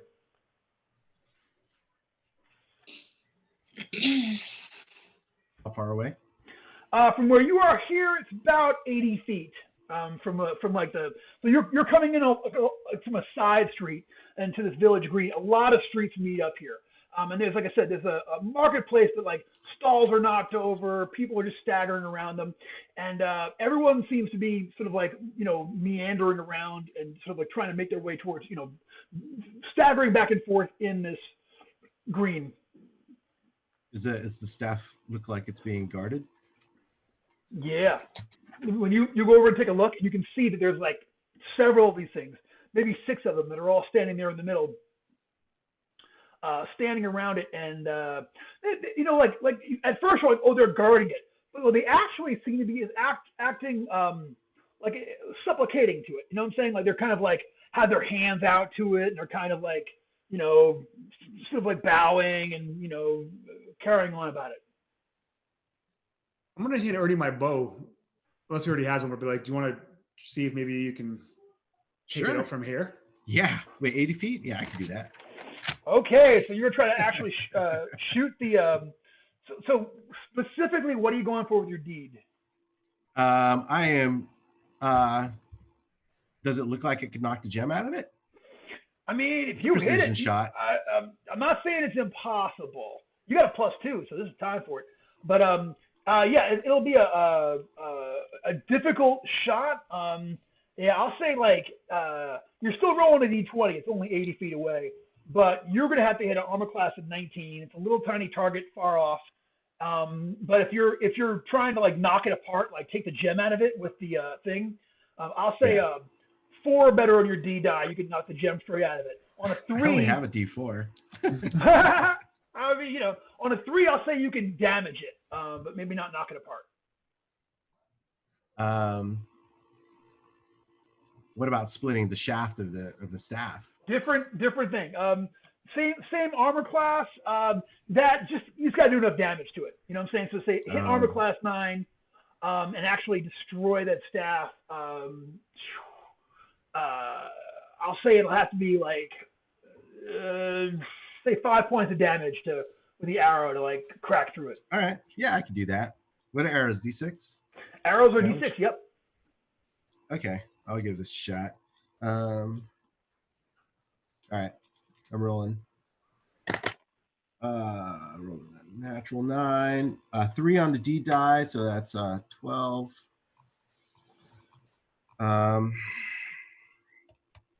What do I need? 19? Yeah, so you're shooting an arrow at a stick from 80 feet away. It's a good shot. I'll burn 5 luck. Hell yeah, dude! I'll tell you what. If you're gonna burn 5 luck, you can put it on your D die and actually go out like to do damage as well. So roll me total damage with that thing. I rolled the damage rate is 3. I rolled a 3. So well, actually, wait a minute. I forgot.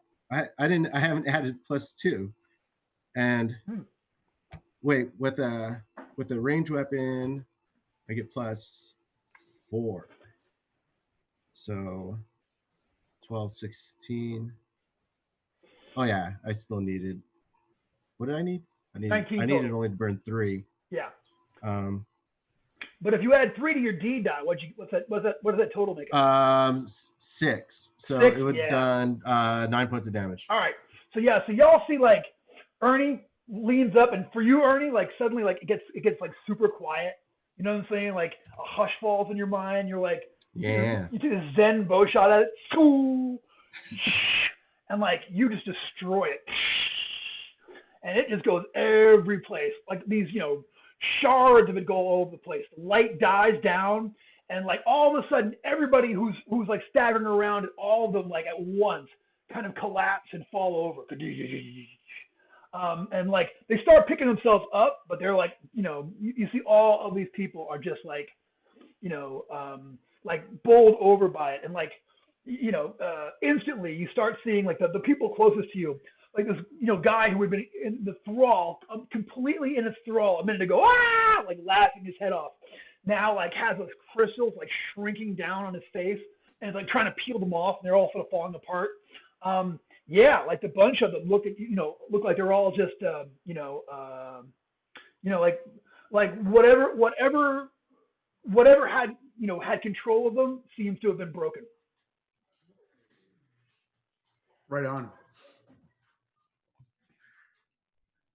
All right. Hannah told back his bow, and I don't know. Just imagining the cameras on me, but like I got nothing. It's cool. He just gets to look like. Did we win? Did we win? We won twice. We won twice in one game.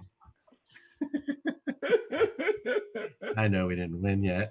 I'm gonna ask one of these people if they recall how this staff got put here or how it ended up on the ground like this. The first person you ask is like, I have no idea. I was asleep, but somebody runs over and it's like, it came last night.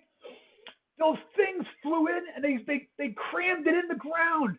I walked over to it and then this happened. And the crystals on him are shrinking away, but they're starting to fall off, but like they're still embedded in his flesh in a couple of places and such.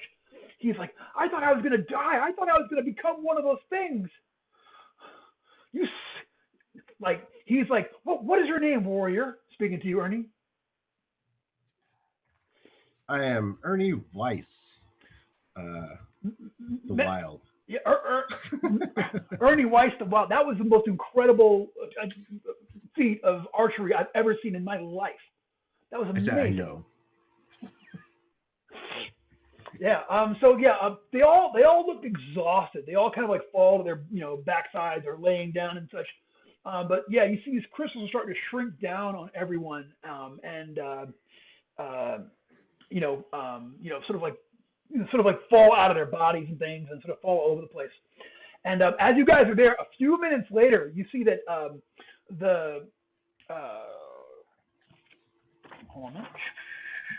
you see that Zio and the folks that you rescued from the Emerald Enchanter's palace like make their way to the city center, and like they see you over there, and they're like, the one runs up to you, and they're like, the barrier, it disappeared. It made a noise. We tested it, it's gone.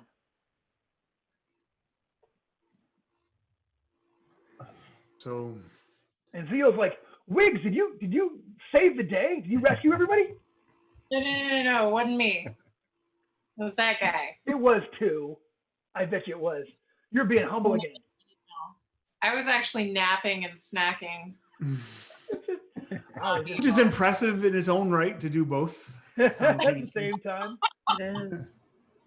Kind of dangerous for the wasteland though. Yeah. All right, guys. I need just a quick minute. Can you guys stall for a minute while I? Yes. Okay. Cool. Stall. Hey Tim, tell them about that crazy cool thing you told me the other day. So Joan. Yeah. What made you start a podcast? Yeah.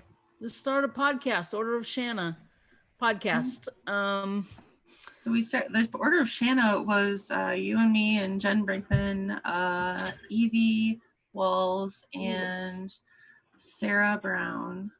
And is that everybody? Haley Sketch. And who? Oh, Haley Sketch. Right. Yeah. Everybody was thinking there was a seventh. There was a seventh female that had run during Gen Con. We have not discovered who that was. There was. And she was not there for the photo. No. At the Hilton. Was the Hilton? No, Embassy Suites. Embassy Suites. Yeah. But so originally there were 6 plus a 7th shadow member. Yes. But it was a group of female judges for DCC. And now, 3 years later, there's a podcast celebrating female judges and such. And I don't know, tell us about it. Well, okay, so it is about the women running Dungeon Crawl Classics, and there's just more and more of us doing it. What it's like to be at a table, I think I honestly thought that, I was going to be the only female at Gen Con that was running I didn't know any other female road crew judges, so I didn't know what was, and I'd never been to a convention before, but yeah, I think because more and more women are running Dungeon Crawl Classics, there should be some representation. Going to be looking at are there any women coming up that will be writing for Dungeon Crawl Classics? Or I know that Jen edits for Dungeon Crawl Classics, and of course, Valerie, you've written a book along with someone. I wrote a adventure that's the 0 level funnel for the X-Crawl Classics. Oh, okay. Don't know exactly when that'll be out. You wrote an adventure. You had wrote your first adventure, though, that was published was for 77 Worlds, right? Yep. Yeah, great. That was a while ago. Yeah, for the So now you've got one coming out that's for X-Crawl. Yep. Or is it out for X-Crawl? It's not out yet. They're gonna do I hear the guy that's making it the slacker. Yeah. Heard what? The guy that makes Dungeon Crawl X-Crawl Classics is a slacker. That's why. Yeah. I've heard that too. Yeah, that's the problem. What's going around? Oh, hi, Yeah, Brendan. that's the problem. Okay. So Carmen is saying that Ann Hunter blogs DCC stuff. Yeah. No I've kidding. never met her though. I've never met her either. I think maybe I've seen her name. I've seen her written. She's written a few things, and she has and her blog is pretty. She wrote some stuff for Gong Farmers Yeah. a couple of years ago too. Oh, right. I don't know, like since the pandemic, I haven't seen a ton of stuff from her, but her writing's really good. Cool. Yeah. Like, There might be, Can we someone put to have on the podcast sometime if we can connect her? Could we put a I link? know that there's others. I will find one. Link to her blog in the chat room for everybody who wants to check it out. Yeah. Because yeah, it's nice to see more and more ladies making art for DCC. Yeah, I want more as well. Dude, you gotta do some extra art for me. Yes. Get used to. Yeah. I want to see armor with logos on it, and Okay. Yeah. Complete sellout nonsense. All right, so the town slowly starts to get sort of like come back to normal. People were kind of like, taking it easy. Like they're some people are laying there. Some people were clearly affected by this and were sort of like bowled over, but they're starting to like get back up and move around now. But the peasants that you rescued from the Citadel, they now that they're in there with you along with Zio, like they're just like telling everybody who will listen, it was this wizard. He snatched us up. He turned us into these creatures, but these heroes saved us. Now the story starts, people are gathering around and hearing the story and like shocked by it. And of course, they're equally shocked to see that, these things, that their own town was attacked by these things as well. And they don't know what all that means. But they're, obviously pleased to have their people back and, very, very grateful for all of your efforts. So, they're, everyone's like, shaking hands with you, patting you on the back, and, one guy actually comes up and like this older fellow, and he walks up to Ernie, who people are pretty much considering like your bow shot, the story of your bow shot is getting around town, and people are talking about it, and they're like, if you're Mr. Weiss the Wild, you brought my daughter home. Thank you. And he just like loses it in front of you. He just couldn't be more pleased to know you and happier about everything. A lot of that kind of action going around. But so do we think this has ended, or have we actually like saved the day, or is he just like hiding out somewhere? I definitely act like we just won. Remember, my background is a confidence artist, and my personality is 7. I say the wrong things constantly, but yeah, I act like we're winning. I'm ready. I'm drinking. I'm celebrating. Yeah, somebody. I'm celebrating with them. Yep, somebody absolutely. You guys are wisely like, this is probably not the end of this. Yeah, probably a good time to like just have everybody check on their neighbors and make sure everybody's accounted for. All right. That, and then once we're sure everyone's safe, at least in this village, figure out what to do next. All right. So you guys for the rest of the evening, there's there's a town effort gets put up. Everyone checks on their neighbors. There are a few people missing, and a few people were asleep for a couple hours out by the perimeter over there. You didn't actually kill any of them, though, did you? So let me look at my notes here. Double check. Yeah, you didn't actually. They took some magic missiles, but none of them actually died. So Wiggs, way to not actually. If you had put all your missiles on one of them, you would have killed the villager. So I'm gonna say that was y'all came in, didn't kill any of them, put an end to this thing. So I'm giving everybody 2 points of luck for having had for having the wherewithal. And if you're over an 18 at this point, those are just 2 points of spending luck you have. Oh, that's why you had those Wiggs, because you had an 18 luck before.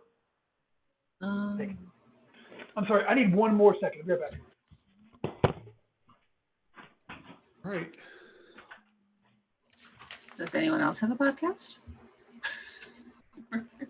So Joan, since we have another minute, What's this? Yeah. How did you start playing? I remember we met either at Gary Con or Gen Con, but how did you start playing DCC? That's on episode 0 of Order of Shana Podcast. So yeah, you could listen to that. But yes, it was introduced at the bookstore, which is no longer here, although another book. Anyway, it's kind of a weird story, but a fella said his brother introduced him to DCC and he wanted to introduce it at the bookstore.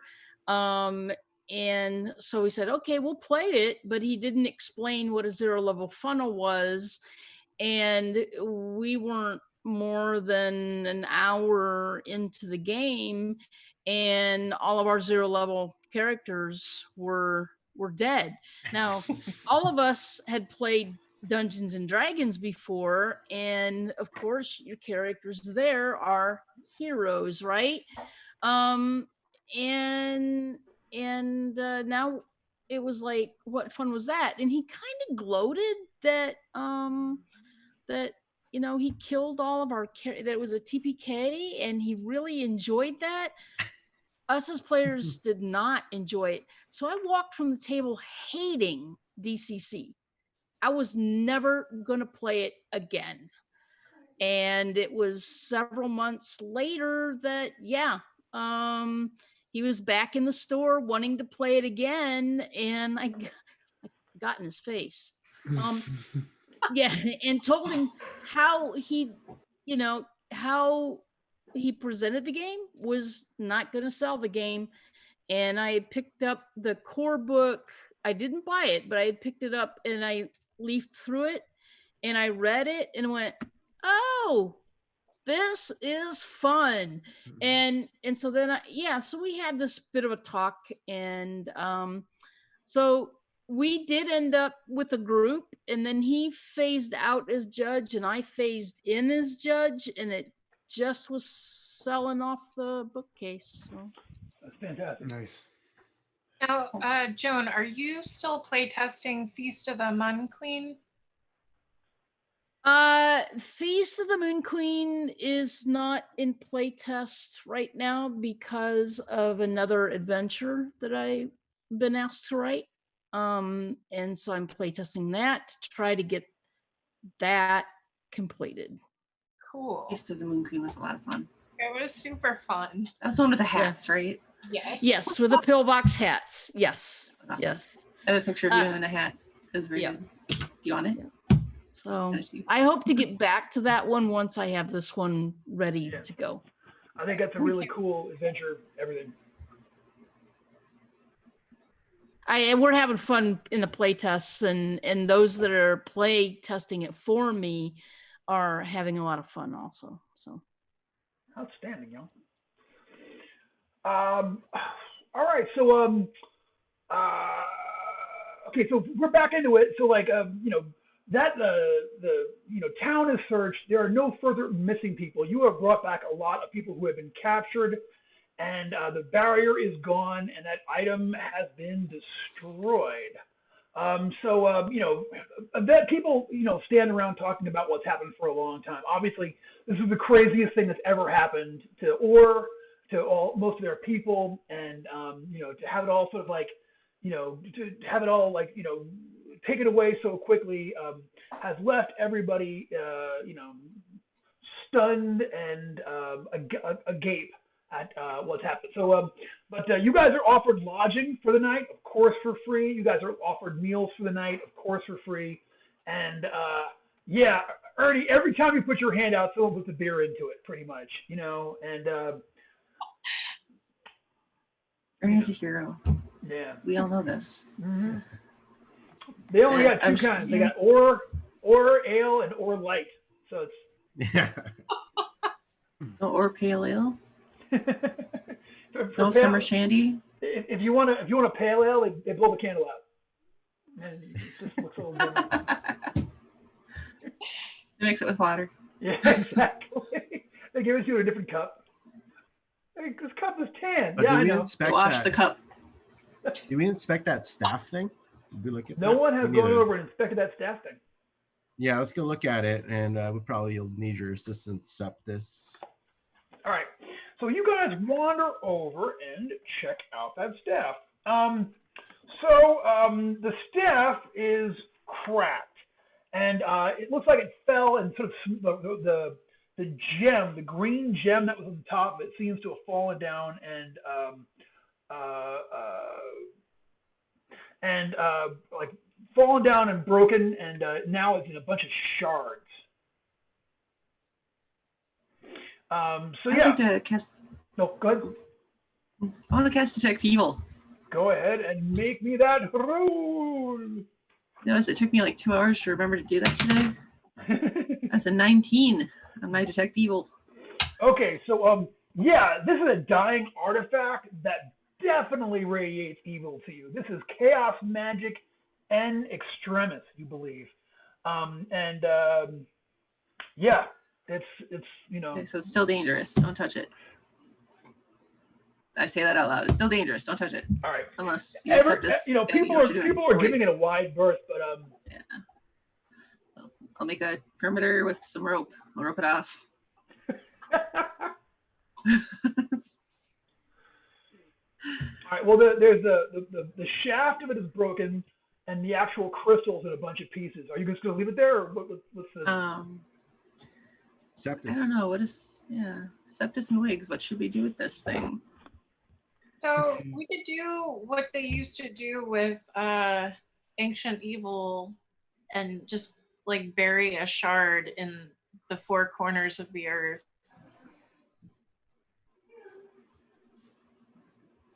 That seems like it would take a long time. Yeah, that's something. Look at the rest of the campaign. So fast.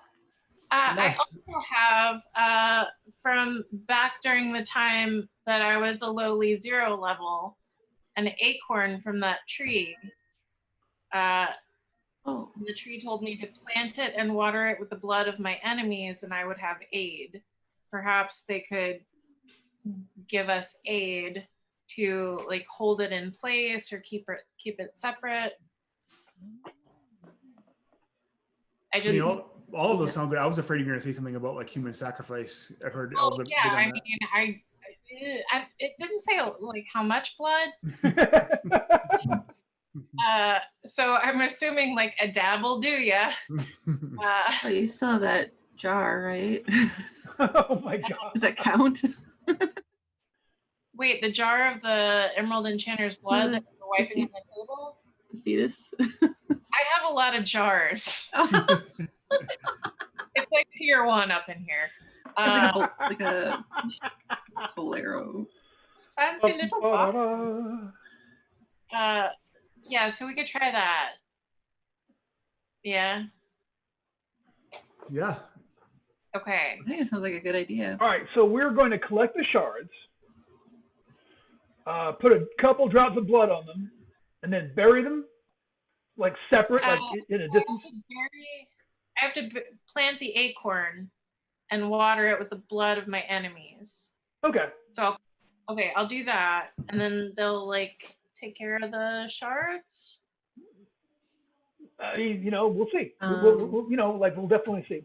So we're gonna bury them at like different points in the village, or we're gonna go outside the village to do this to actually bury them, or a shortcut instead of the like four corners of the earth. We'll do the four corners of the village.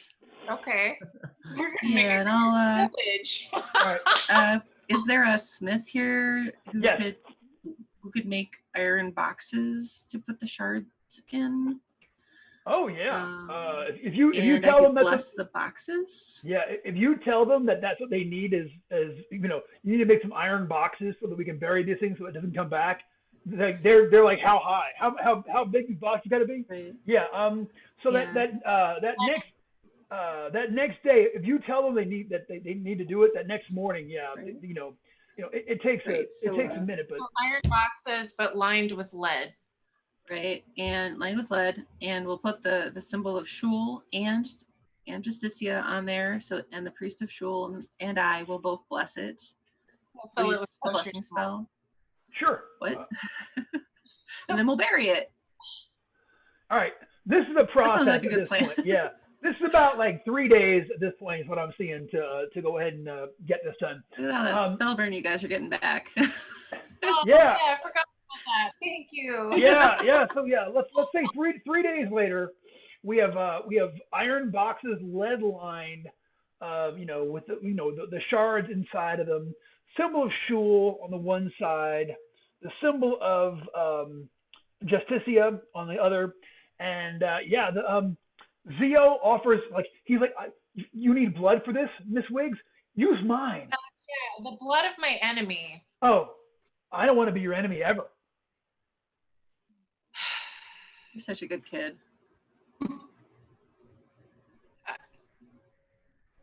I need to find an enemy real quick. We go. I'll go ask around to see if there are any Just haters. any monsters nearby that we could slay or Well, not necessarily slay. Like I could just have a slap fight in the bar and hate you so much, dude. You just Hate need you, dude. Okay, here I have a point to make for you. How many fingers do you have from our slain enemies? Oh, I have so many. You're so smart. Thank you. I just thought of it now. 79 fingers, and I'm You gonna know, bring it out like I love it's you, some of Rita. those in there. Really Just having bury it. them with the fingers. okay. That's fair. yeah, like I'm thinking back in my bartending days. So I put the blood onto the acorn and I bury that. All right. Those are mine. Yeah. Along with the blood of your enemies. Yeah. So we'll Yes. Fingers make great fertilizer. Yeah. outstanding. All right. Yeah. So this, like I said, 3 days later, this all gets done. And at this point, like, you guys are officially beloved community figures. The elders, the town elders, asked to meet you and such. That on the night after that, they throw this huge set for you. There is food there, and each of you and Zio are all made honorary members of the town. Who have all you can show up and vote if you want to. You know what I'm saying? Like, you guys have got say so. It's still pretty authoritarian. They're not really voting on much, but municipal stuff. But yeah, they're literally people are inviting you to come stay. They're saying, there's a house that's come empty recently that we'd be more than happy to clean up for you if you wanted to put down roots right here in Humble Ore. We know it's not much, but the town elders are like a step away from trying to marry y'all off to all the the eligible age people. Politely decline the Like, glad to know we're always welcome here for sure. I do want to, I don't know how it's a fair payment. I do want to give the blacksmith like 10 gold to cover his expenses in time, or her, I don't know. It's a he here, and you want to get 10 gold pieces. They're, it's, that's very, very more than fair.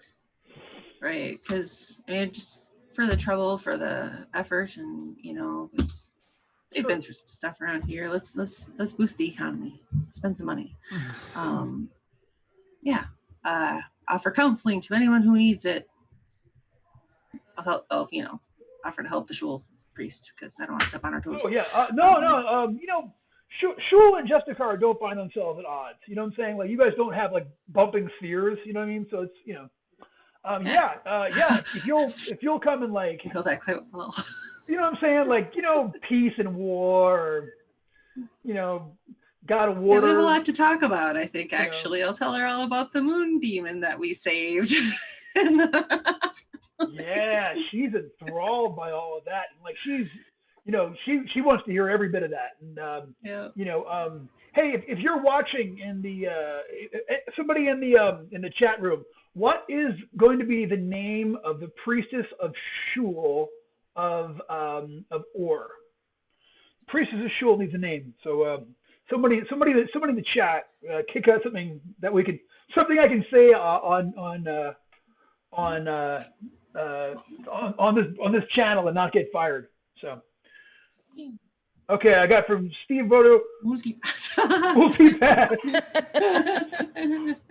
Done. All right, so it's actually Multipass. Multipass Vargas. Multipass Vargas. Yeah. Mooltipas. That's hilarious.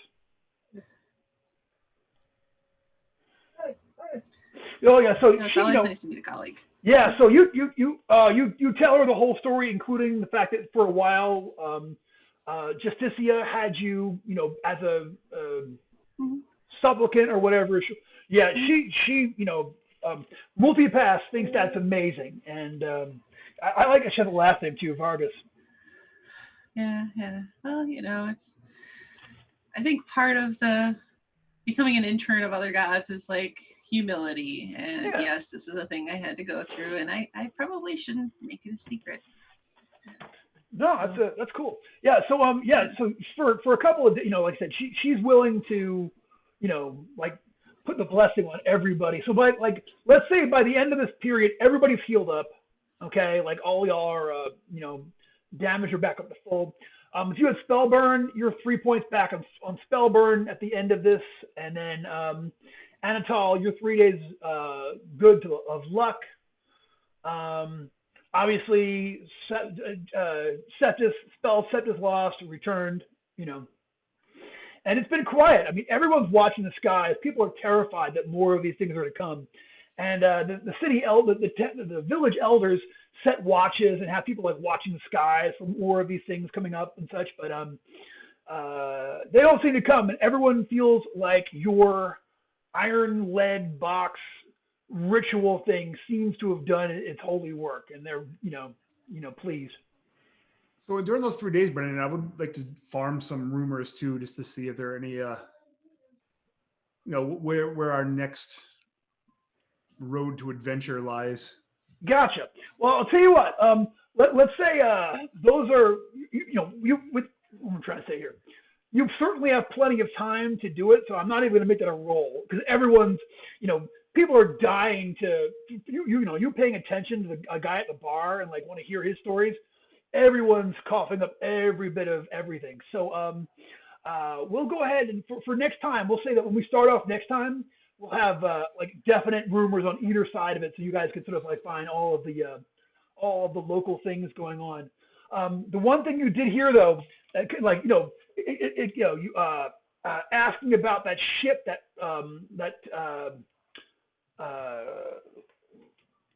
one second. Oh. I can't keep this kid's name straight.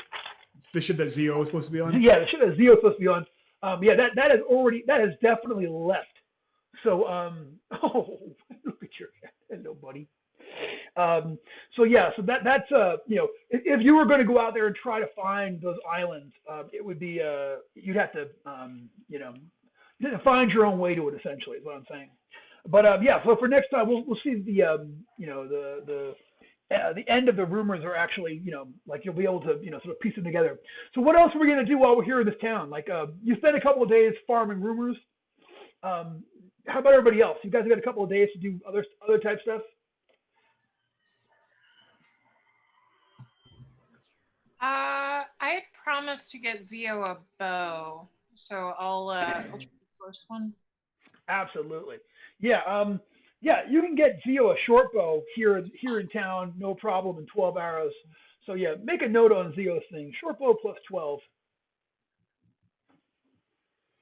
I make sure that he knows that he could totally become an elf when he grows up.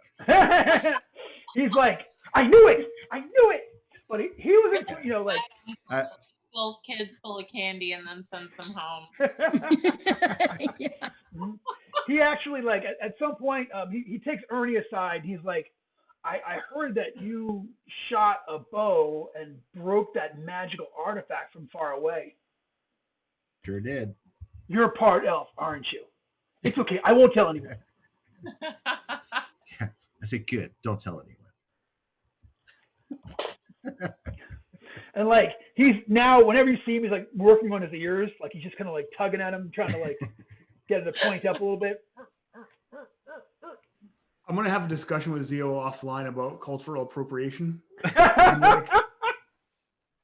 like it's cool if you are truly interested and respect it, but at the same time, dude, like, you know, make sure it's a little life advice, you know, trying to get them on the page. Yeah, give me a personality check there. Let's see how effective.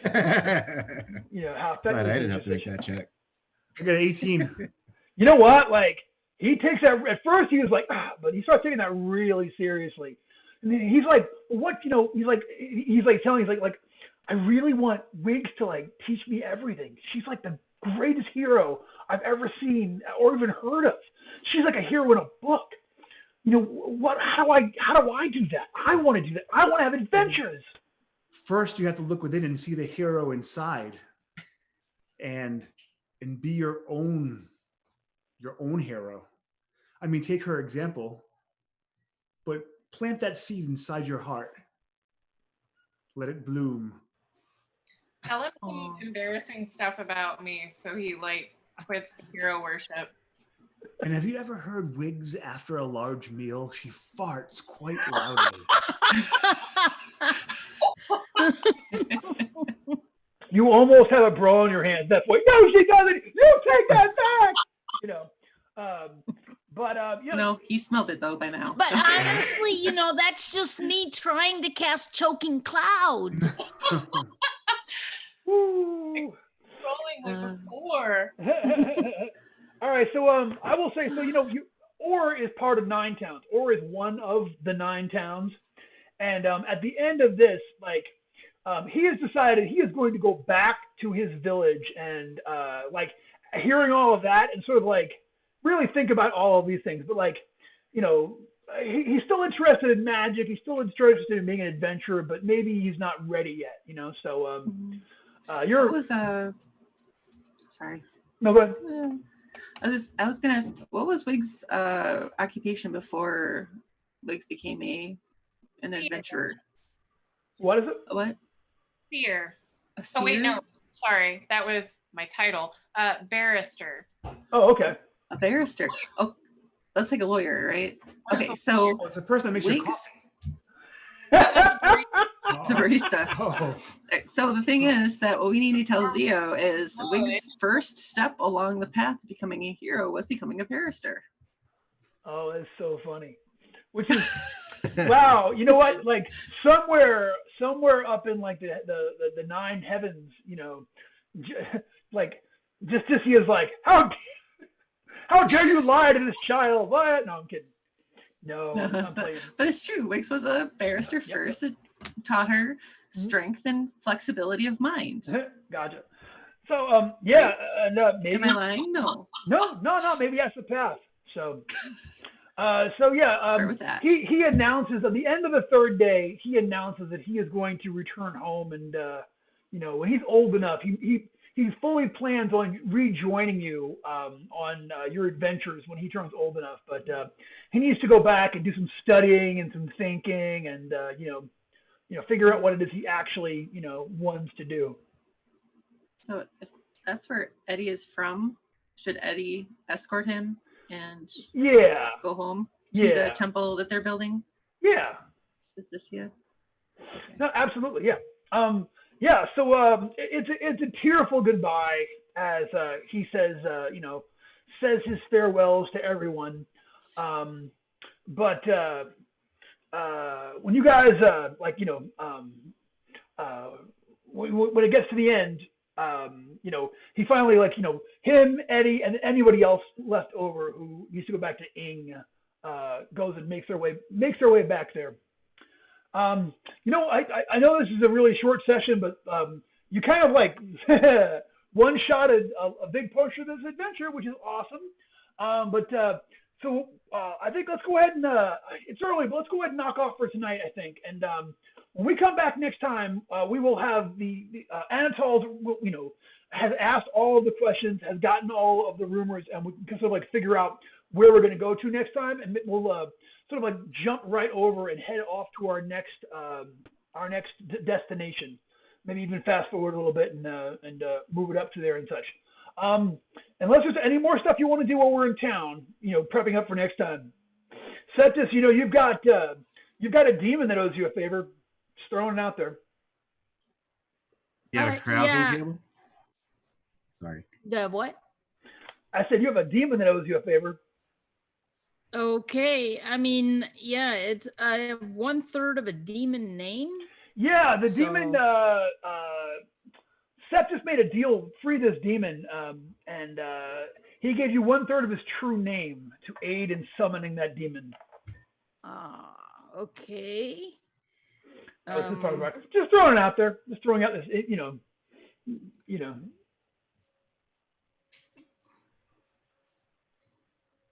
Yeah, I mean, I also have scrolls from the Emerald Enchanter, so don't quite know what's on those scrolls. You know what? We could say that you have spent some time in study of those things while you're here. Okay. Go ahead. Let me see. Go ahead and does it have a location where they came from? What room? No. It also. Oh, wait a minute. No, it just says alchemical supplies from area 120. Yeah, that's exactly it.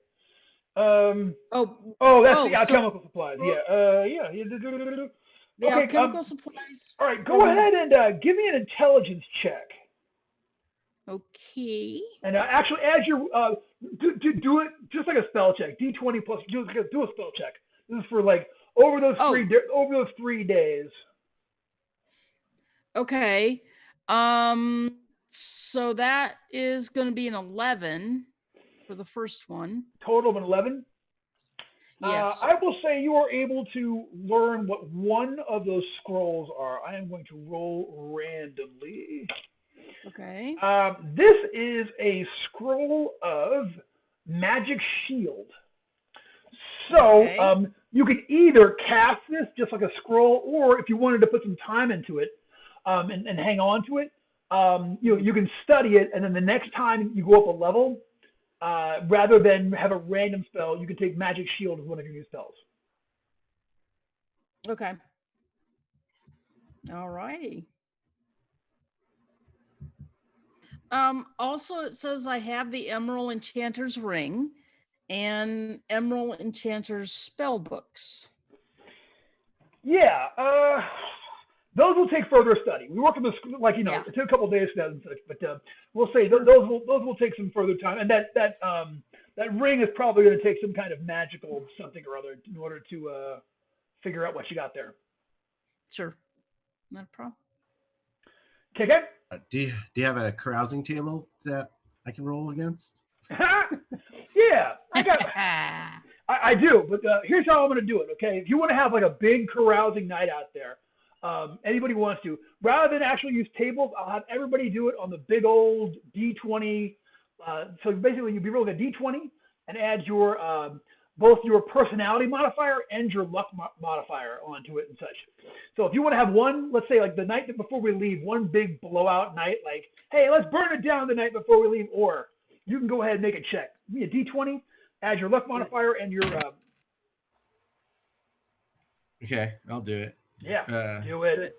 So it's just give me a flat D20 because my personality is a -1 and I get +1 for my luck. So cool, do it up. Higher is better. You want to roll high. Oh, wait, what? So higher is better. So you want to roll high. I rolled a 4. Yeah. So poor little Ernie. Okay, so 4 is bad. 4 is on the very, very bad side. So I will say that you just get drunk and you're just like, look, you think I can do all kinds of stuff with a bow, and you wind up going out there and showing off for a while and like killing a cow by accident, and it eats up a lot of your goodwill here in town, and so you find cow? Yeah. Okay, not a cow. or is no longer. You're still like on the books an official citizen, but like people are mad. You know what I'm saying? Yeah. Oops.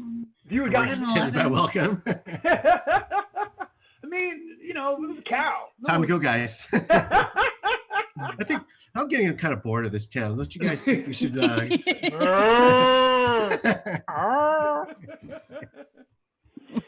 Cool. Was it a spotted cow? See, now if you killed a bunch of spotted cows, it'd be just like no, it's a horny goat. Sorry. Told you, only in Wisconsin, right? Yes. Right. Oh yeah. So how much did that cost me? I mean, no one really. Here's the thing. Like, I'll say, no one really like wants any money from you, but they're pissed. So it's like, I will say what it cost you was goodwill. What it cost you was like, like you're standing here and such. Now, if you wanted to pay for somebody's cow, how much did the cow go for? I wonder. There really isn't like I mean, if you give them what do we have cow, like say 5 gold pieces probably would be like cow money. You know what I'm saying? All right, I'll do that. You're gonna pay them off? Yeah, all right. I will say that goes. That does not completely soothe the anger, but that will go a long way too. Anybody else want to throw down with Ernie that same night? And, all right, here, Martha.